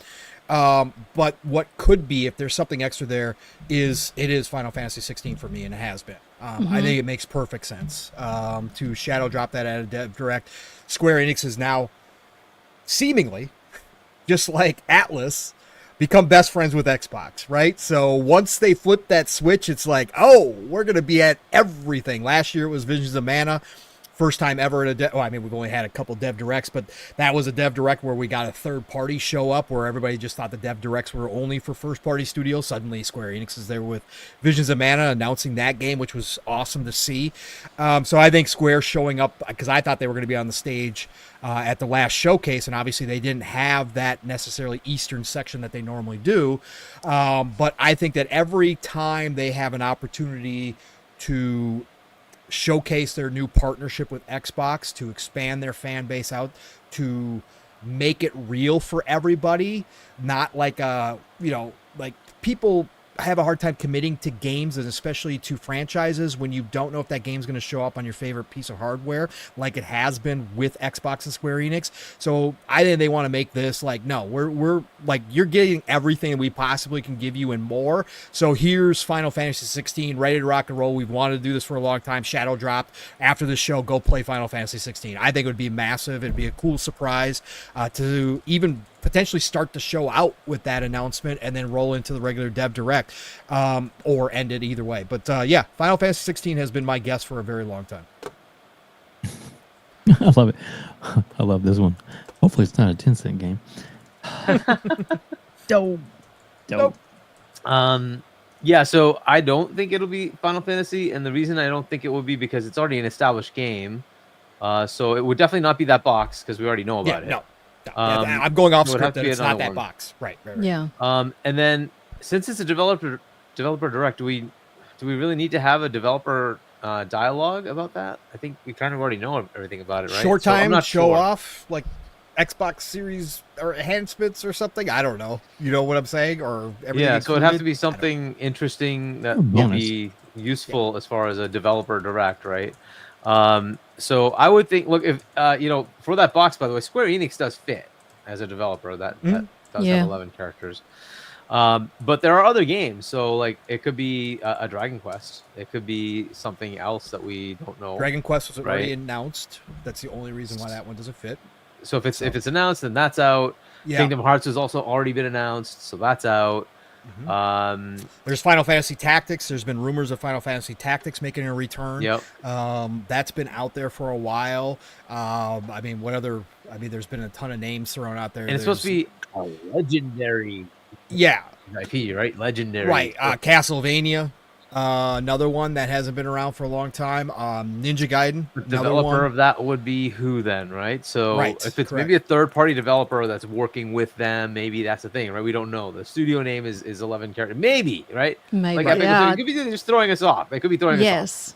Right. We don't know, right? Right.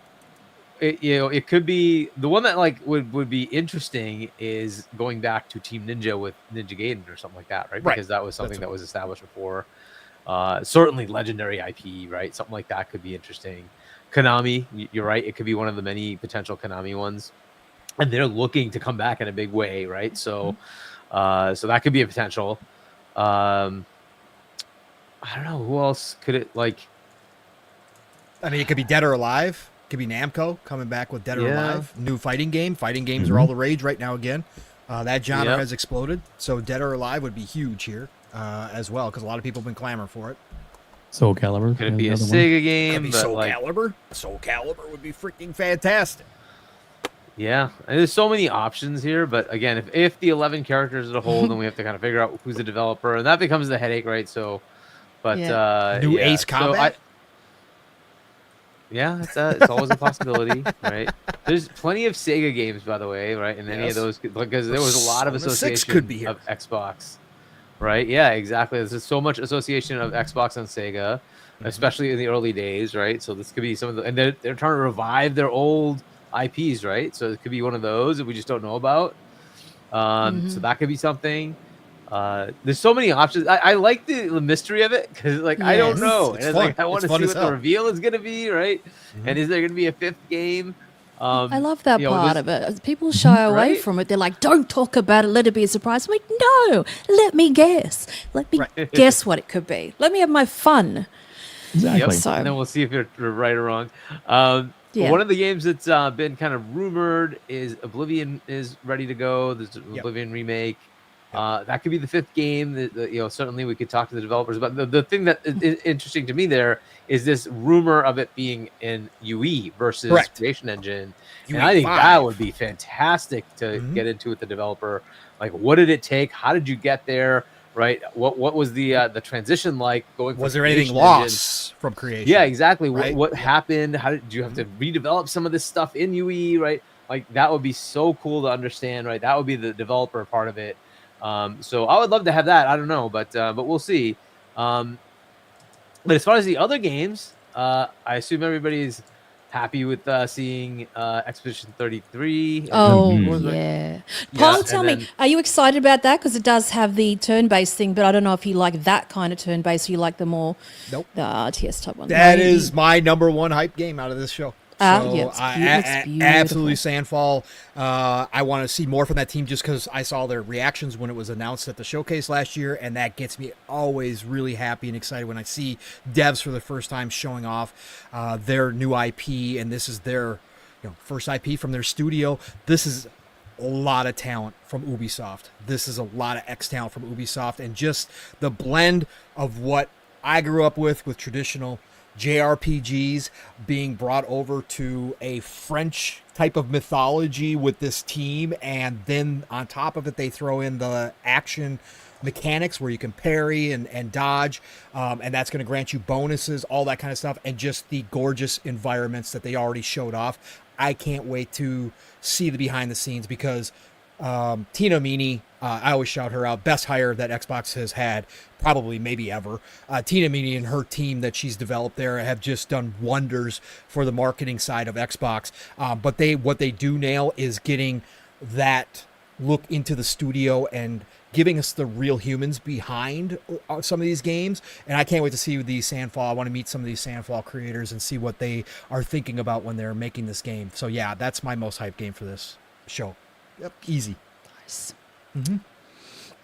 Very cool. And then, of course, we have South of Midnight, and then Doom. Doom. Yep. What do you guys think? I mean, Doom's to me is that's one of those games that it makes sense if it goes everywhere, and I believe that it should. Yeah. But man, with all the new elements in it, I mean, it's like classic Doom and violent and bloody, but then you got these big fucking mechs. That It's looks like amazing. Dragons, bro. yeah, Dragons. Let's go. With the mechs and the shield. Chainsaw shield. Oh my The god! skulls in the freaking thing. Skull guns. Crushing. Yeah, that's So crazy. nuts. And the music. Oh my god. I'm just Let's happy that go. it looks like they're taking away the platforming. I've said this, like that's why I didn't get into Eternal, is because of the platforming. Like after a while, I was just like, I'm done. I hate platforming. Anybody who's listened to me for a while knows. So it looks like they've gone back to more traditional Doom, but added, like Dave said, like these crazy like mechs, dragons, all the shit I Yeah. love. Yep. Give it to me. Give it to me in high fantasy, dark fantasy setting. Oh yeah, let's go. Yeah, it's gonna be fun. Yeah, and then South of Midnight, we've had quite a bit already kind of drop. Yes. I guess we'll get a little bit more, and maybe they'll coalesce some of the stuff they've already got, and kind of give that to us in the direct. But What did you think about that? Like, I was looking at that, I'm thinking, God, that's such an immersive looking game, and the music, the dude that did Plague Tale, is doing the music for that, and I'm like, and I was watching it, and then you watch the combat, and I sort of got out of my immersion every time I watched the combat. I was like, oh, okay. So I'm curious how that's going to work, if I'm going to sort of resent doing that, because it looks so interesting that I just hope that it's not hollow kind of, just to get through this part, just to get through that part type of combat. You know what I mean? With no purpose to it. So I find that very interesting. But what a lineup they've got of talent in that, for sure. So yeah. yeah, Agreed. thinking of the combat, when you this is one of the things I was a little skeptical about with Indiana Jones, was Yeah. you saw like the combat and you're like, I don't know, but then when you play it, it fits. It's so good. Like, Oh it yeah, works so love well. punching in that. So yeah, it is. It's so well done. So I hope it's just like that, right? And that just depends on the developer. It's up to them to make the hook Yeah. correct and make the gameplay look, be fun, right? So we will see. We'll see when it comes out, how it works out. We got Avowed coming out in less than a month now, so that'll be the first to hit. We have a couple of other games going to Game Pass before that, so we've got games. We got lots of fun stuff going on. Yes, It's nuts. It's so we do. nuts. Sorry. The backlog is just demented. Oh, Truly it's is. crazy, right? Yeah. I haven't even started Metaphor yet. I still have to play that. Yeah, I'm playing that in bed. Like, I've got my Series S in the bedroom, and I got one of those screens. You know, those X screens. Oh god, that sounds horrible. Yep. The X screen, they go on to the by top of upspec it. gaming. Yeah, and it just clicks on. Doesn't even need power because it powers off the Series S. And that's I always have like I'm going to go to sleep and I'll play this, whatever game, catch up in bed. And that's what I'm playing at the moment. So that screen's So- fucking amazing. I got to say, Yeah. have you got one of those? What's that? I bought it for traveling. Oh, no. I bought the It's I bought the Series S Yes, screen yes, on yes, top, yes. right? Yeah. Yeah. Yeah, I bought the Series S for the screen, basically. I did it the other way around. Because when I travel, then I could just, because it's pretty light, it comes with a travel case and everything like that too. So, yeah. That's pretty awesome. Yeah. So I know that there's people in the chat. I even got a private message saying. So let me get this straight. Epic, in bed playing games. Yeah. Enough said. Alrighty then. Anyway, I think if you stream course. that would probably. Boy. I have actually, but not with a camera on. It only can go to Twitch. That's hilarious. Yeah. Hilarious. Alrighty then. Moving on. All right. But I think it's time that we started talking about this little game that kind of got dropped and announced, and I know Epic did a review on it. I'm and- ready for this Oh shit. man, this is so Epic. If you don't mind, tell us a little bit about like the team that's making it. Like, what do we know about this team, or we can. So I knew about this game last year. I saw the art for it. They had a big red banner thing, and you could see Cohen, the protagonist, I think it is, in that image. And I'm like, who is this studio? And it was Rebel Wolves, which is made up of the team from who made The Witcher 3 and Cyberpunk. So they got the producer, who became the game director, the writers, the artists, the concept design, the story designer, the marketing, everything from those games. And you know how much fuckery went on when they launched Cyberpunk, So they've learnt their lesson. But not only that, this is a AAA title. But finally, and people complaining about this, there's too much waffle and shit like that in their reveal, because they just wanted to see gameplay, wankers. But they put all this effort in, and they set the scene. They showed all the music, like little musical features. They went through the castle. They went through the concept art, all these features. And people were just so flaccid and like, oh, just show me the gameplay. Shut the fuck up. So what they should have done with this whole thing, this trailer that you're watching now, it takes place 2 years before the game starts, so it gives you an idea of what happens in this world. So the protagonist, Cohen, he used to work in a silver mine with his father. So he's sort of half vampire, half human. So he's sort of in this sort of limbo all the time. Mm-hmm. And so that scene was so shocking to me. I reacted to that one.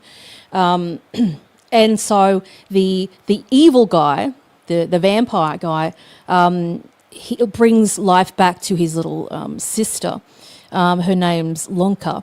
And it's the time of the Black Plague, etc. So he sort of covers her face. She's lying on the ground, and then he says, what did he say? He says, I give life and give death, or something like that, whatever. And so he was, this evil dude was overthrown by the feudal. Look at that, punch. Overthrown by this feudal lord guy. So this guy wants to take over everything.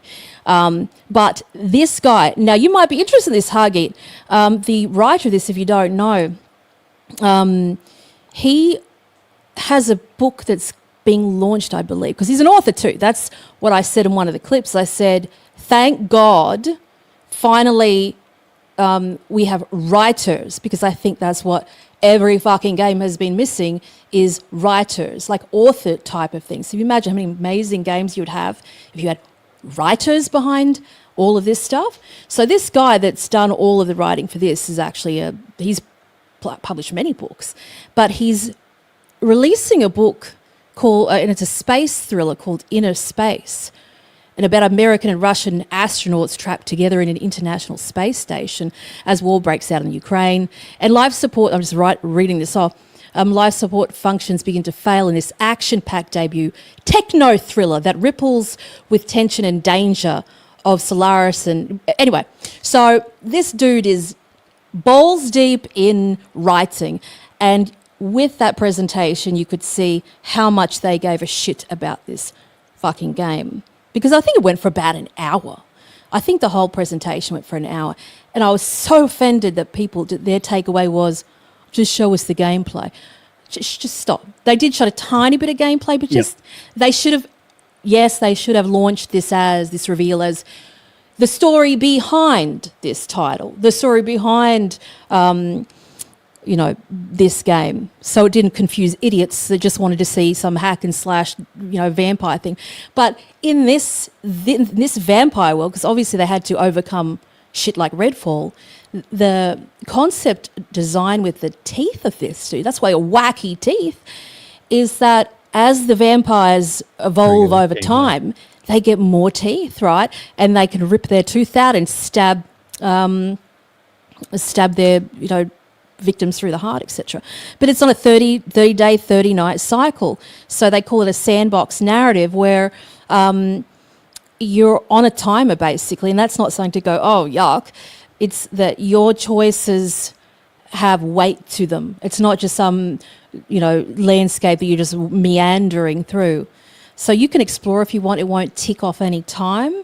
But when you make, pivotal decisions, then that's when the sense of urgency comes in. So it looks incredible, and I'm more thrilled than anything about the team behind it and just the talent going through all of their bits and pieces.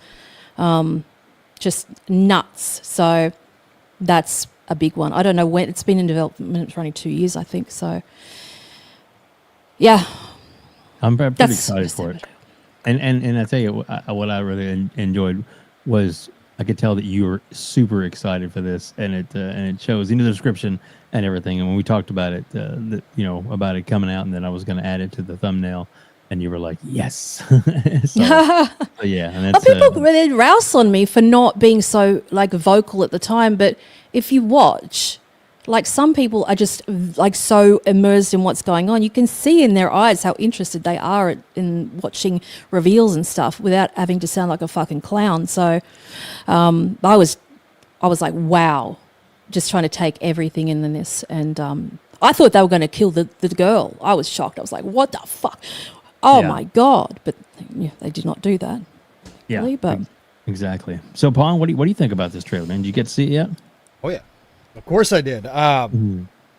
I can't do any better than ET just did. She just gave a full breakdown of everything that occurred, and I love it. I love the passion. I love anytime anybody gets excited, because I'm always excited. I'm always excited for games. But the deal is, vampires, RPG, former CDPR devs.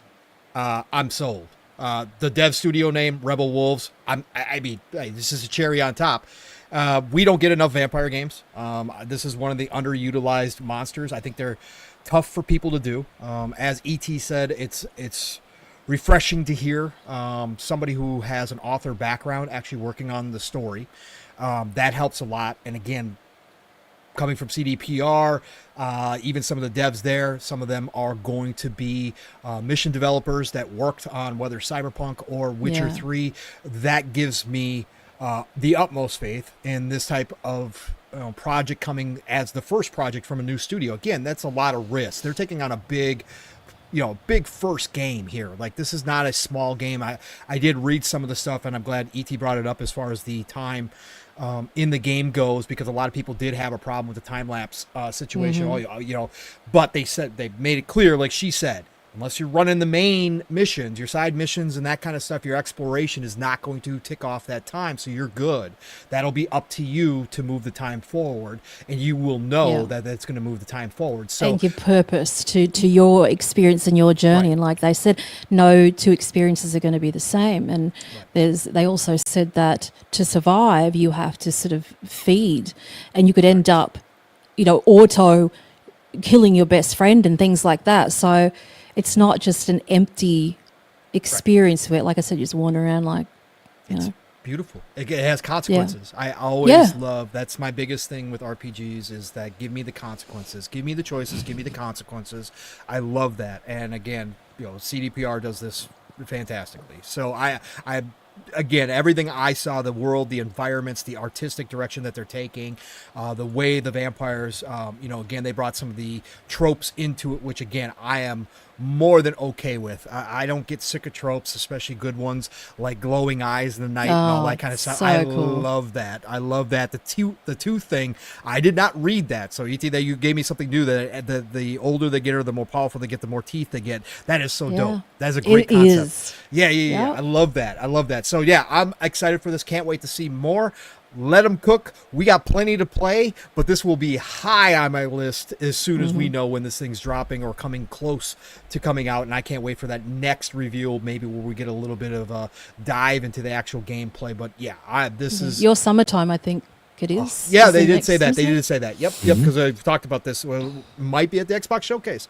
They've been partnering with third parties. Again, Sandfall came out of nowhere, right? Sandfall showed up at the showcase and showed off Claire Obscura Expedition 33 out of nowhere. So maybe we see it there. Maybe we see it at the Keighley Summerfest or whatever the case may be. But I will be seated for that, as the kids like to say. So I totally forgot to mention, Dave. I'm sorry that Cohen here, because he's half vampire, half human. In the daytime, he wields a sword, but at night time he has vampiric powers, and not like even the team had said that it's not your traditional type of wanky type of magic, like fireballs and things like that. That there was like a shot of like an aurora type of thing that he was, I guess, drawing energy from. So there's all this freaky kind of environmental magic, vampiric energy that he gets from only at night time. So that's a cool, because you know damn well all the games, most of the games that you play, nighttime is something you want to just get past. Oh, let's sleep it off. Let's sleep till the next day. So now nighttime finally actually has a purpose in a game that hasn't for a long time. Here's a little snippet right here of the maybe like 10 seconds of the gameplay mixed in. Dragging his nails down the wall. And then the white part there, which looks badass. Look at that. Oh my God. Yeah. So yeah, that's gonna be exciting. But like I said, you know, it's only been 2 years in development. Usually what we're used to is just getting a title slapped on and going, here it is, you know, here's the announcement. Bye. See you in a couple of years. So these guys went to such trouble. But yeah, I understand like the cinematic trailer that most people just watch on its own doesn't really tell you much about, you know, about the teeth and things like the cycles and stuff. Maybe that's too much for people's brains these days. I don't know. But is this trailer, I'm curious, if this trailer, if you've only seen that, enough to get a person excited to play it? Because it does not showcase what the whole game is about. That's only my concern. People go, oh, fuck yeah, vampires, let's go. I don't know. I think it's going to do it. I think I would. I'm excited for it, and it just because of the trailer alone and the premise and the way they set it up and how literally it's like you think, oh, this guy here, and he's like, you know, he's I love when he does that, and then he just gets shredded. A whole group of them just actually get ripped apart from the vampire. It's like, fuck yeah, I'm in. That's what pulled me in. Hargeet, read a comment, bud. Oh boy, Demon Time. You think he knows Bram Stroker at WebDave? Right. Never gonna live it down. Never. Nope. Never. Gonna happen. Thanks, buddy. But yeah, no, too funny. Too funny. Hargeet, what are your thoughts on this? Yeah, it looks the fact that it's from like ex CD Projekt Red guys, right? So it should hopefully be pretty good. We'll see, right? It's a new studio. They do have to kind of figure things out, but like the trailer looks good, but then again, trailers are trailers. We'll have to see what the gameplay is and how well it works. But it sounds like it'll be an interesting concept at least. So yeah, it's certainly something we'll get to see a bit more of, right? So they're doing a gameplay reveal in the summer, our summer. So we'll see what that's like in June, July, whenever we get to see this. August. So there's potential for Gamescom, or it's going to be at Summer Game Fest, or maybe Xbox's showcase. But yeah, we'll get to see what we get to see, right? And they've been doing this for, I guess, since Feb 2022 is when they kind of came up with the studio. So that's about 3 years now. So hey, we'll see if they're getting close to something. They're revealing now. It's probably about 2-3 years out. Just depends on what the scope is. We don't know how big the game is. It's 30 days, which is an interesting thing, right? Yeah. So we'll see what that really means as far as the ability to hopefully have a very large scale environment. But hopefully Microsoft does maybe at least the marketing for this, so that it doesn't get money headed away from them. Yeah, that's the other headache, right? Is PlayStation doesn't have any games, so what are they going to do? Yep. Try and money steal games from other consoles and other platforms. This is their standard thuggery that they do. But anyway, so yeah, I would love to see it in Game Pass. What the heck, right? Like, it's a studio that needs to be able to sustain itself. I don't know how they're doing all that. Certainly would help if they need some funding to finish it up. Good potential for a Game Pass game, right? Boy, it'd be amazing, absolutely amazing. So, I mean, we're already getting some good stuff, and we know that they're keeping Sarah and them are keeping an eye out for things that make sense to go into Game Pass, and something like this seems like it would make sense. But we'll see. We'll see. The other great option would be is Microsoft just buys them, but then again, PlayStation could buy them. That's also a possibility. Just keeping that out there, but.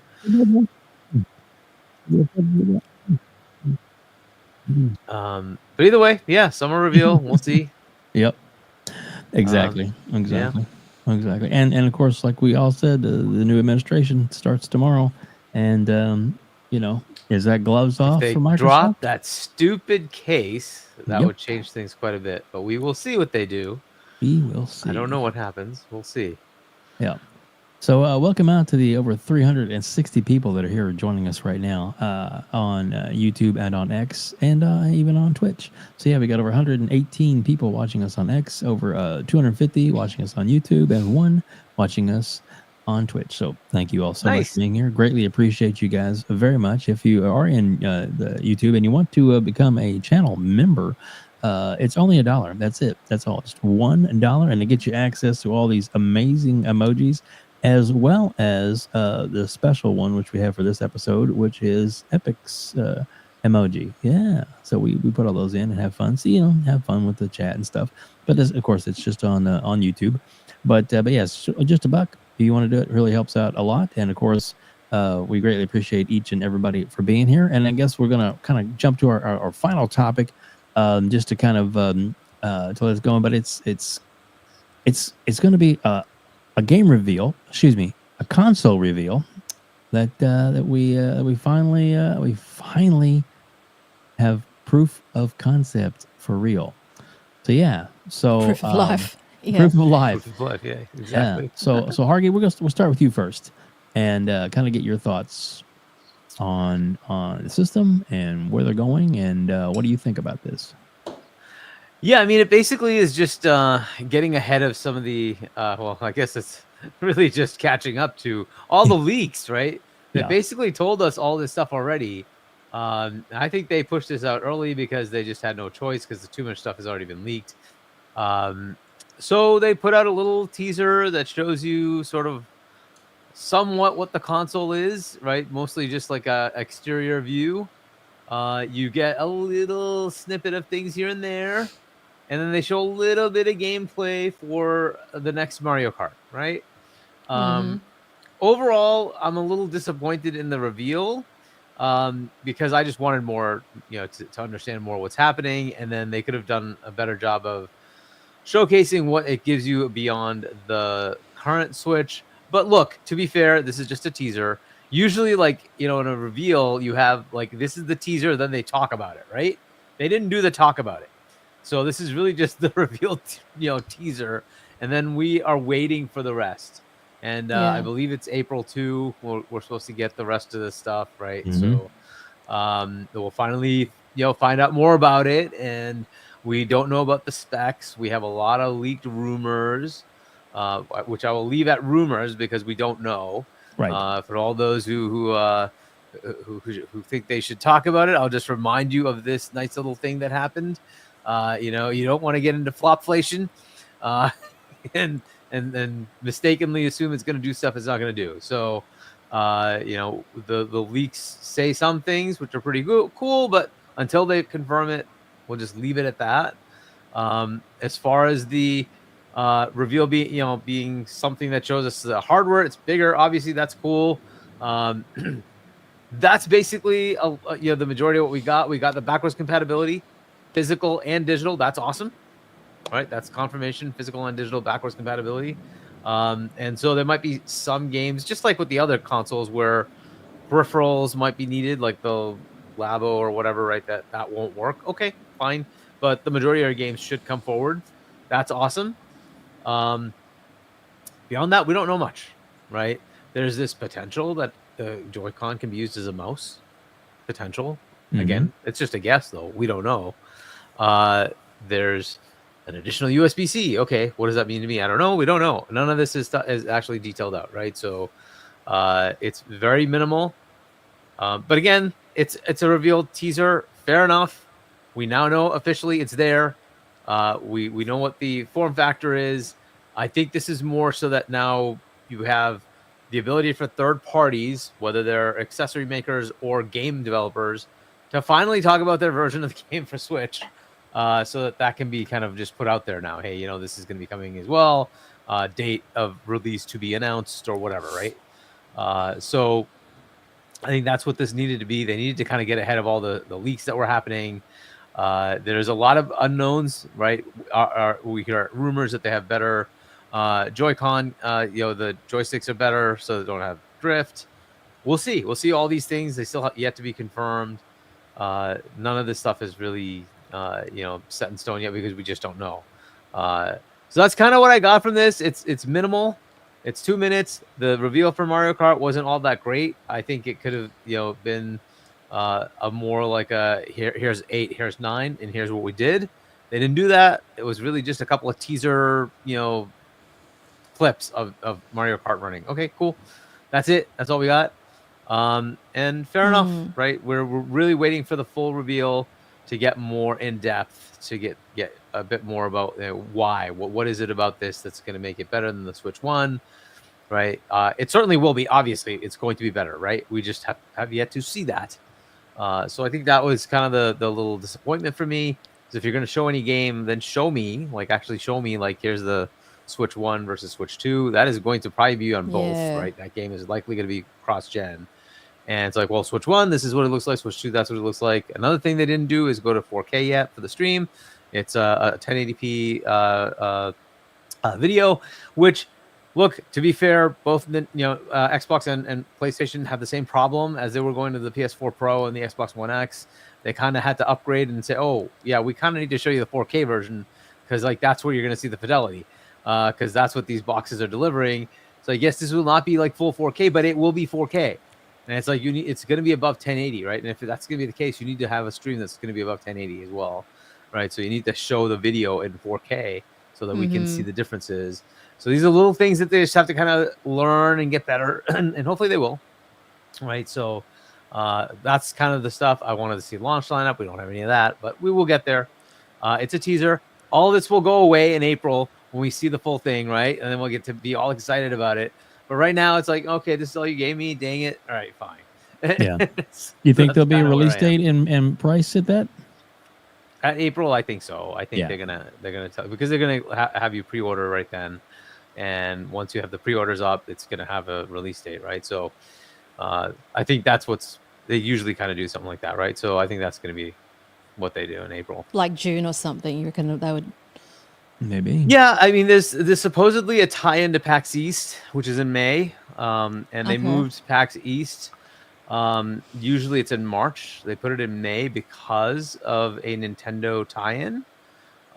So I think they're gonna be ready. They're gonna show a lot of stuff at PAX with the Nintendo Switch 2.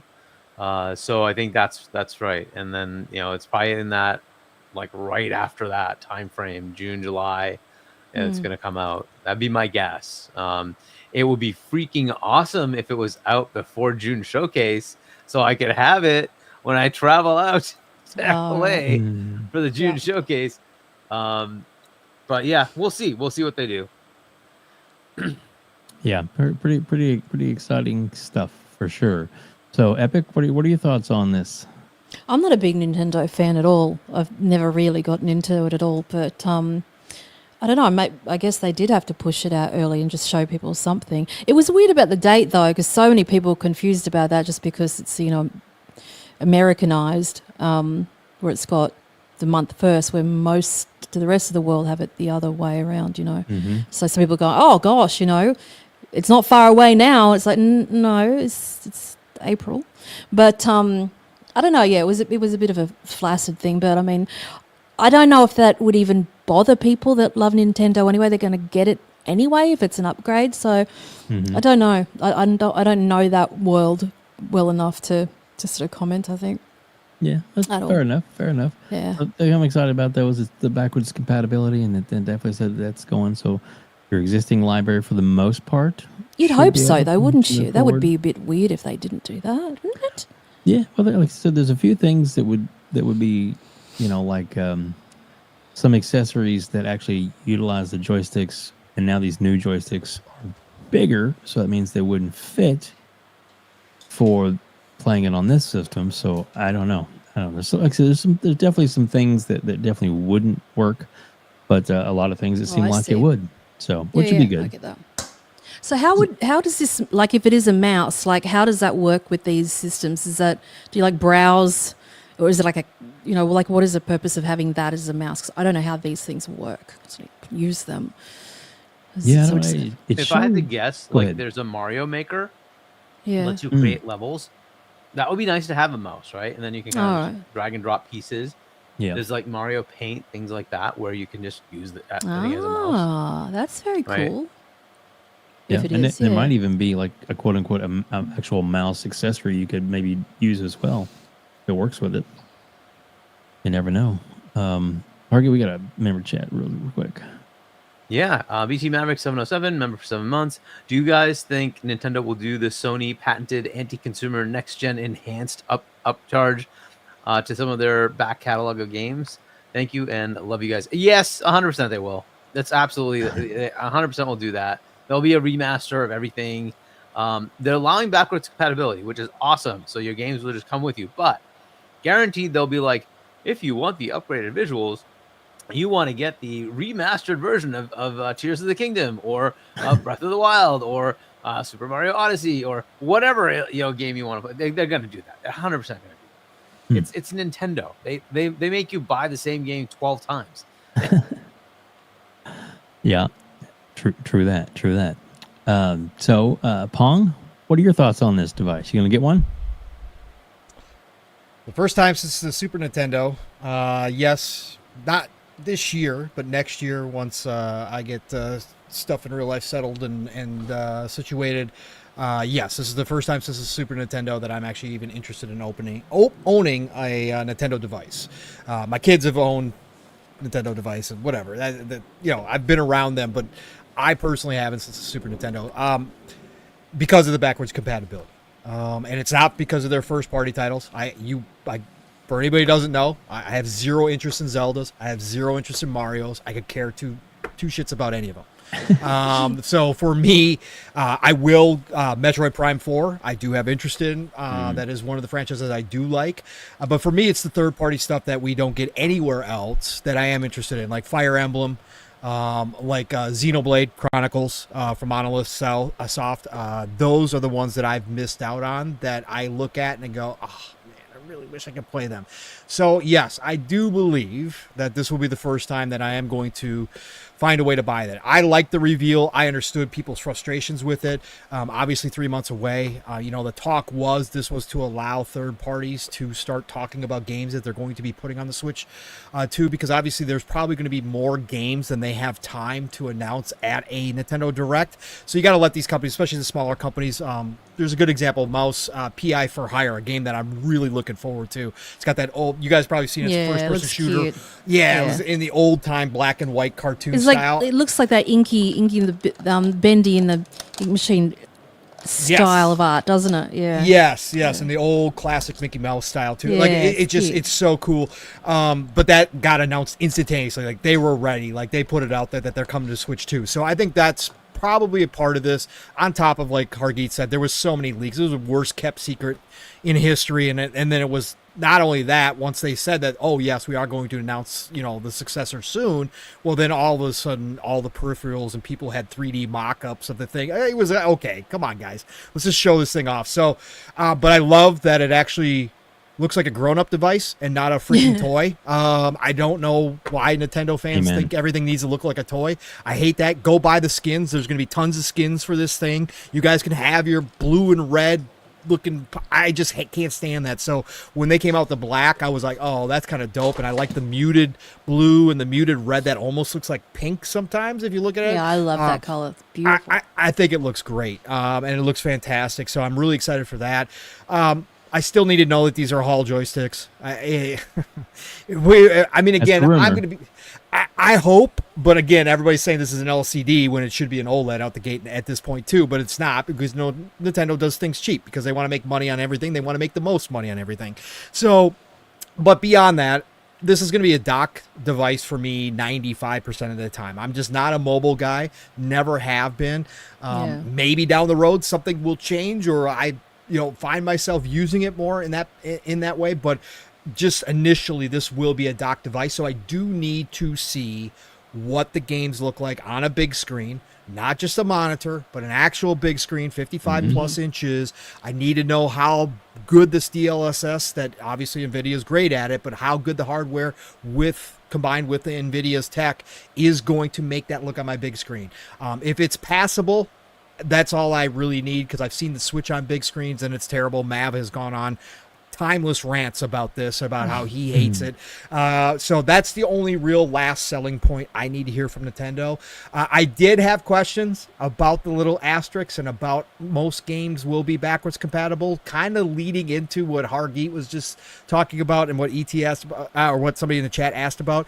I could see them pulling a PlayStation here because it is Nintendo. This is the first time they've offered backwards compatibility, and this is more, I think they're forced kind of into this situation than they would like to be, just because everybody kind of expects it at this point. I could see them, holding back some big first-party titles for being backwards compatible. Twofold, it makes everybody keep their Nintendo Switch, their original Switch, to play the old titles, which is a win for them, because we know how much Nintendo hates trade-ins and all that in the used secondhand market. So that would keep that going, and they could resell you then for the Switch too. So I still want to see it. More than likely, it's exactly what Hargeet said. It's just going to be the odd games that just don't work on the Switch 2. But I still need to have Nintendo tell me that they're not doing something funky with their first-party games. Not that it's going to matter to me in the long run, because, again, I don't really have any interest in any of their first-party stuff. And then I can't wait to see the third parties show up. The third parties are going to be huge for this.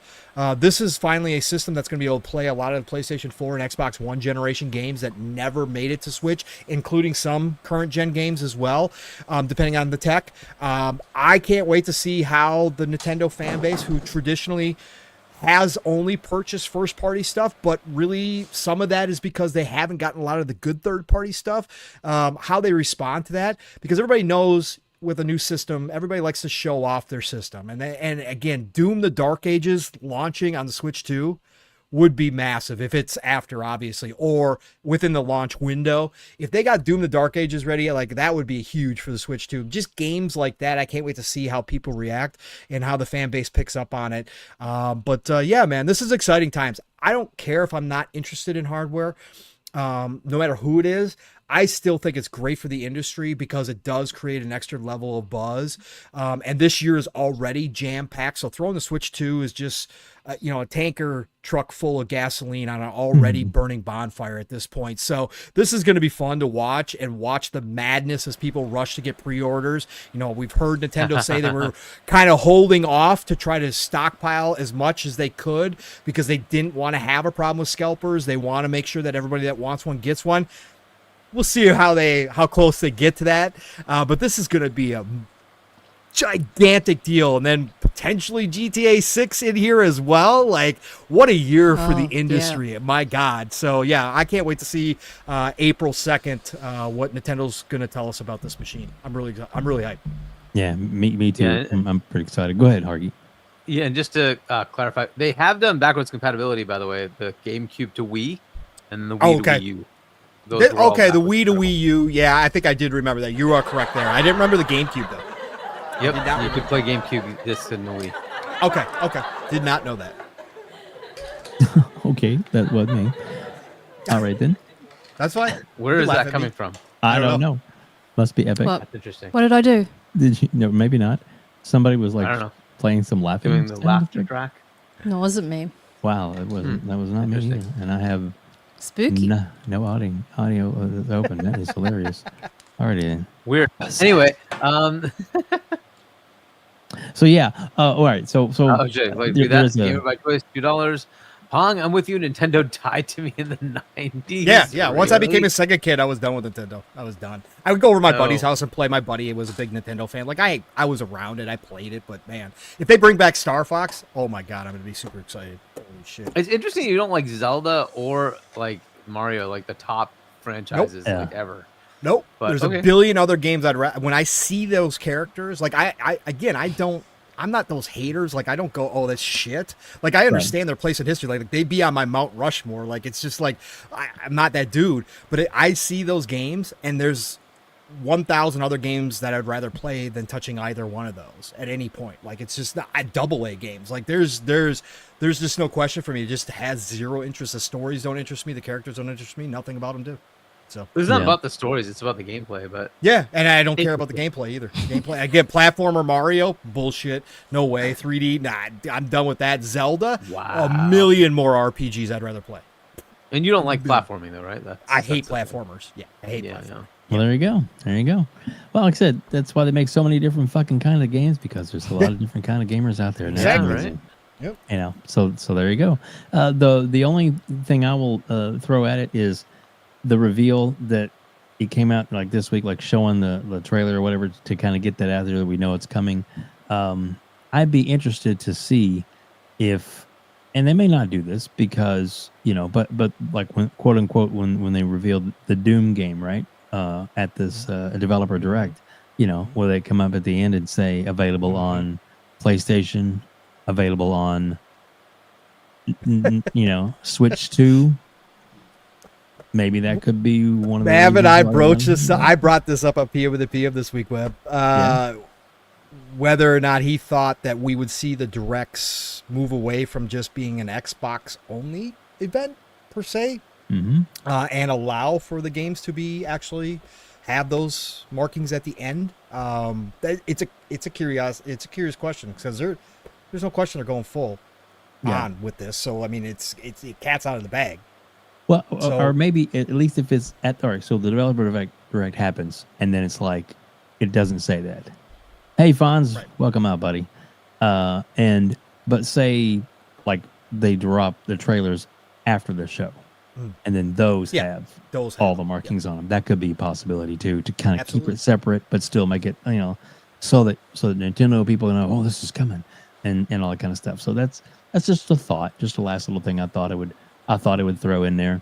Fonz, welcome out. We're catching us right when we're wrapping up, but it's always great to see you, man. Thank you so much for the support. Fonz, what's going on, brother? Appreciate Hello. you, man. Appreciate you greatly. Hey, Fonz. So yeah, this has been a great show, guys. Absolutely amazing. And even though we didn't get Epic on camera, it was still absolutely wonderful to have you here. I still got my lights on too. I don't know why I didn't turn them off, but That's all right. That's all right. So my goodness, what a great show, guys. Thank you all so much. We're gonna go around the horn and get everybody's outros, but I do want to say that there's a lot of stuff gonna happen this week as far as announcements and stuff, and you know, a lot of surprises and stuff coming on.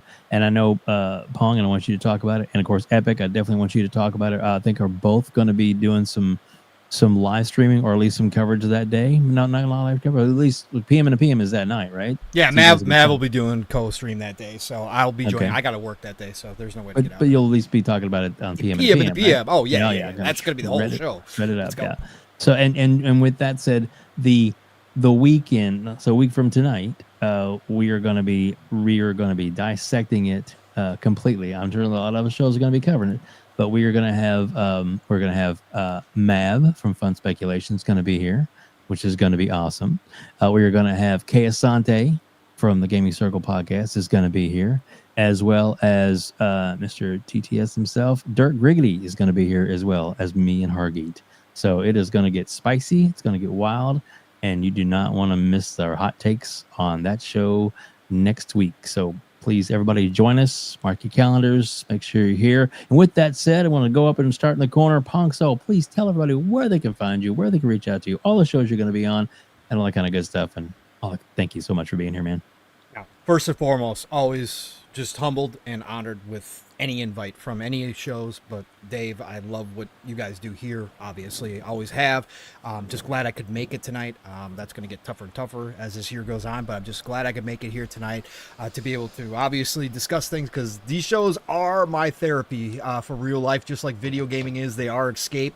Yep. So I love coming here and talking to people. And obviously, you and Hargeet just do it right. And I love hearing you guys' opinions. But extra special tonight to finally get on a show with ET. You know, Yay. her and I talk more than that people may know in the background sometimes. And so I just love her opinions, and her shows are freaking fantastic. Anybody who doesn't watch ET should do so and watch her videos because she's funny as hell, number one. And it's just wild to watch her. So, so yeah, go check her out. But just great to finally be on a show with her and get to talk to her here with you guys and hear her obviously fabulous opinions on this stuff as well. So what a great week to do it too, with all the news breaking and just lots to get into. So that first and foremost, and chat, you guys, everybody out there, a lot of the familiar faces, a lot of new faces I don't see on some of our other shows. Hey, listen, love you all. Nothing but respect for each and every single one of you, because without all of you, there is no shows going on. There is no podcast. There is none of it. So thank you all for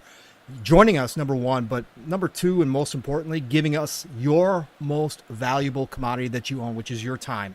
Can't ask for that. That is just something you guys do. And the fact that you want to come out and listen to a bunch of us just talk nonsense about games still amazes me, but I love you for it. So thank you all for being here. Great conversations in there as well. Otherwise, you guys know how to find me, Pong Soul X, formerly known as Twitter, Pong Soul on the Xbox, Pong Soul on Steam, GOG, Epic, everywhere you follow me, I'll follow you back. Otherwise, next week it starts, well, I got to shut this man out. I'm not on his shows anymore, but Double Barrel Gaming, the channel, Boomstick the man, does it 5 days a week. He's given so many people, including me, jump starts early on when we started podcasting. So I will always shout out him. And Xbox Factor Podcast on Tuesdays is All Good Things Green, 12 p.m. Eastern, 11 o'clock Central Time. Join that crew there. My week starts Thursdays, PM in the PM, Pong and Mav in the PM, over on the Fun Speculation Network.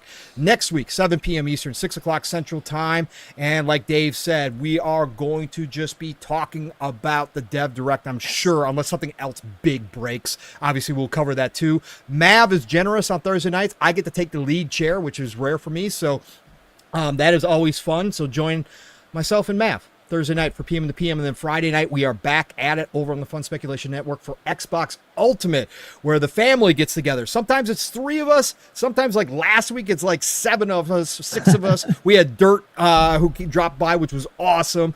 Jasper is now back in the mix. He's finally got his own internet from an undisclosed mountain in Colorado on Space Force. He can actually join us for shows now. So we're getting more of the family back, but no matter how many of us are around, Friday nights, lots of laughs, but lots of good talk. And that starts at 9 p.m. Eastern, 8 o'clock Central Time, Xbox Ultimate. And then Saturday mornings, you got to buckle up and you got to get ready, because my brother from another, Steel Rain, and I go live at 10 a.m. Eastern, 9 o'clock Central Time with Living Split Screen, 2-man show. But we go 3+ hours. We've been averaging 4.5, 5 hours on Saturdays. We'll take you from your morning to your afternoon to your night, depending on where you're at in the world.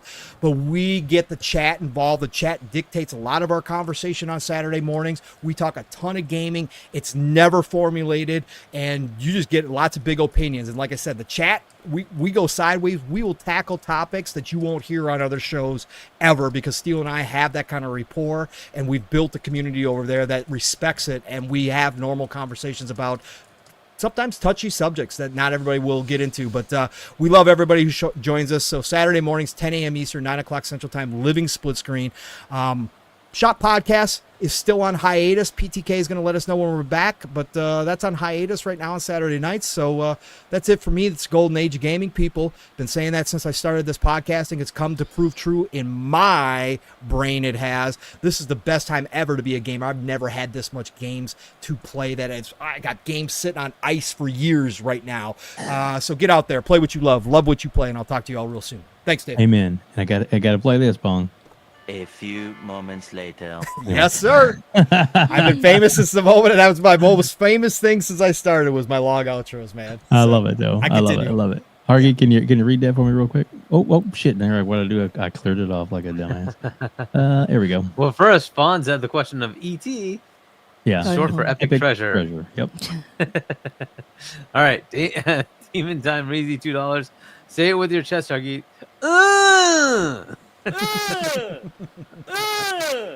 Exactly. I love it. Oh man. And of course, we're absolutely, and I'm so glad. I'm sorry that your camera didn't work tonight. We'll figure that out. That'll happen in the future. We'll have you back on. Hopefully you'll want to come back on, because we love having you here. Epic, you're absolutely amazing, and you truly are epic. And like Pong said, it's you're a great member of the community, and you're funny as fucking hell. There's no doubt about that. I love that you are who you are, and you're, like I said, a great member of the community. Please tell everybody where they can find you. What Glad shows my you got camera's going not on. Make me blush. You can just find me on YouTube, which is Epictreasure. Or getting up to mischief on Twitter usually. But thank you, Pong, for especially coming on. Like I said earlier, chat wasn't here then. I asked specifically for Pong to come on because we hadn't been on a podcast. It's been a long time too. And thank you always to you and Hargeet. Always a pleasure to hear your views and everything else. Now tell everybody before we go switch on about Oh, your fuck, show sorry. on Thursday. Developer Direct, I'm sorry. Yes, I'll be up at 4 o'clock in the morning for that. Kill me. That'll be on YouTube. Sorry about that. I know it's actually at 5 for me, but I'll be there like an hour early because, just a sucker for punishment. But yeah, and it sucks for Australians, does. These times are just whack. So they're always really nice. Like intimate, but just myself and chat. It's a solo one. It's not a panel or anything like that. And it gives that sort of one-to-one chat vibe. I kind of like loves the way it. They prefer that. I always sort of run polls and things, and they're like, "No, just go solo." So okay, sure. There you go. Fine. There you go. But like I said, looking forward to that. So that's probably where I'll be watching it on, because I'm off Thursday. I'm just gonna kick back and hang out and just take it all in, and so yeah, I'm excited for that as well. Yeah. So anyway, thank you so much for being here. Great, everybody. Please, both Pong and Epic, give them a like on the YouTube channels, and Hargeet as well too. He has a YouTube channel, puts out some content on occasion as well. So please make sure you like and subscribe all these channels, and not only that, but hit the little bell icon so that you do not miss any of the great content they put out. But everything, the link is in the description below, and if you watch or listening later on the audio version of this, which goes just about everywhere, then you will be able to get those links, are also in that description of that as well. Hargeet, please tell everybody where they can reach out to you, where they can find you on Discord. And on Twitter soon. No, Twitter doesn't exist. It's X. But anyway, but on Discord, it's Chani. If you want to subscribe to my channel, Hargeet Chani 1 on YouTube, you want to pick up my book. We're talking about authors. I have a sci-fi novel. Shop.chani.us. Check it out. And then I'll be on with Boom on Wednesday, 7 p.m. US Eastern Time on Double Barrel Gaming. But I think I'll be on with him as well with the stream. I think he's going to live stream that. So nice. So I'll probably be with him on Thursday. So we'll watch that together, I guess. So check that out on Thursday. That's awesome. Lots of great choices, lots of great things. And the wonderful thing about being on YouTube and such is that there's so many great shows that, and a lot of them, of course, if you don't get to watch it live because you're watching something else, you can always go back and watch the replay, and those are just about as fucking entertaining as you can get. I'm telling you, you definitely do not want to miss it out. So the opportunity's there. Make sure you like and subscribe to everybody on the panel. We greatly appreciate each and every one of you all for being here and putting up with us tonight. And like I said, I know our camera was off tonight, but we're so grateful that she was actually able to join us and to give her opinions and everything. So that was the most important thing. That's why I was like, just you got a great picture up there, so it's all good. It's all good. Guys, thank you all for joining us here on the Gamers Council.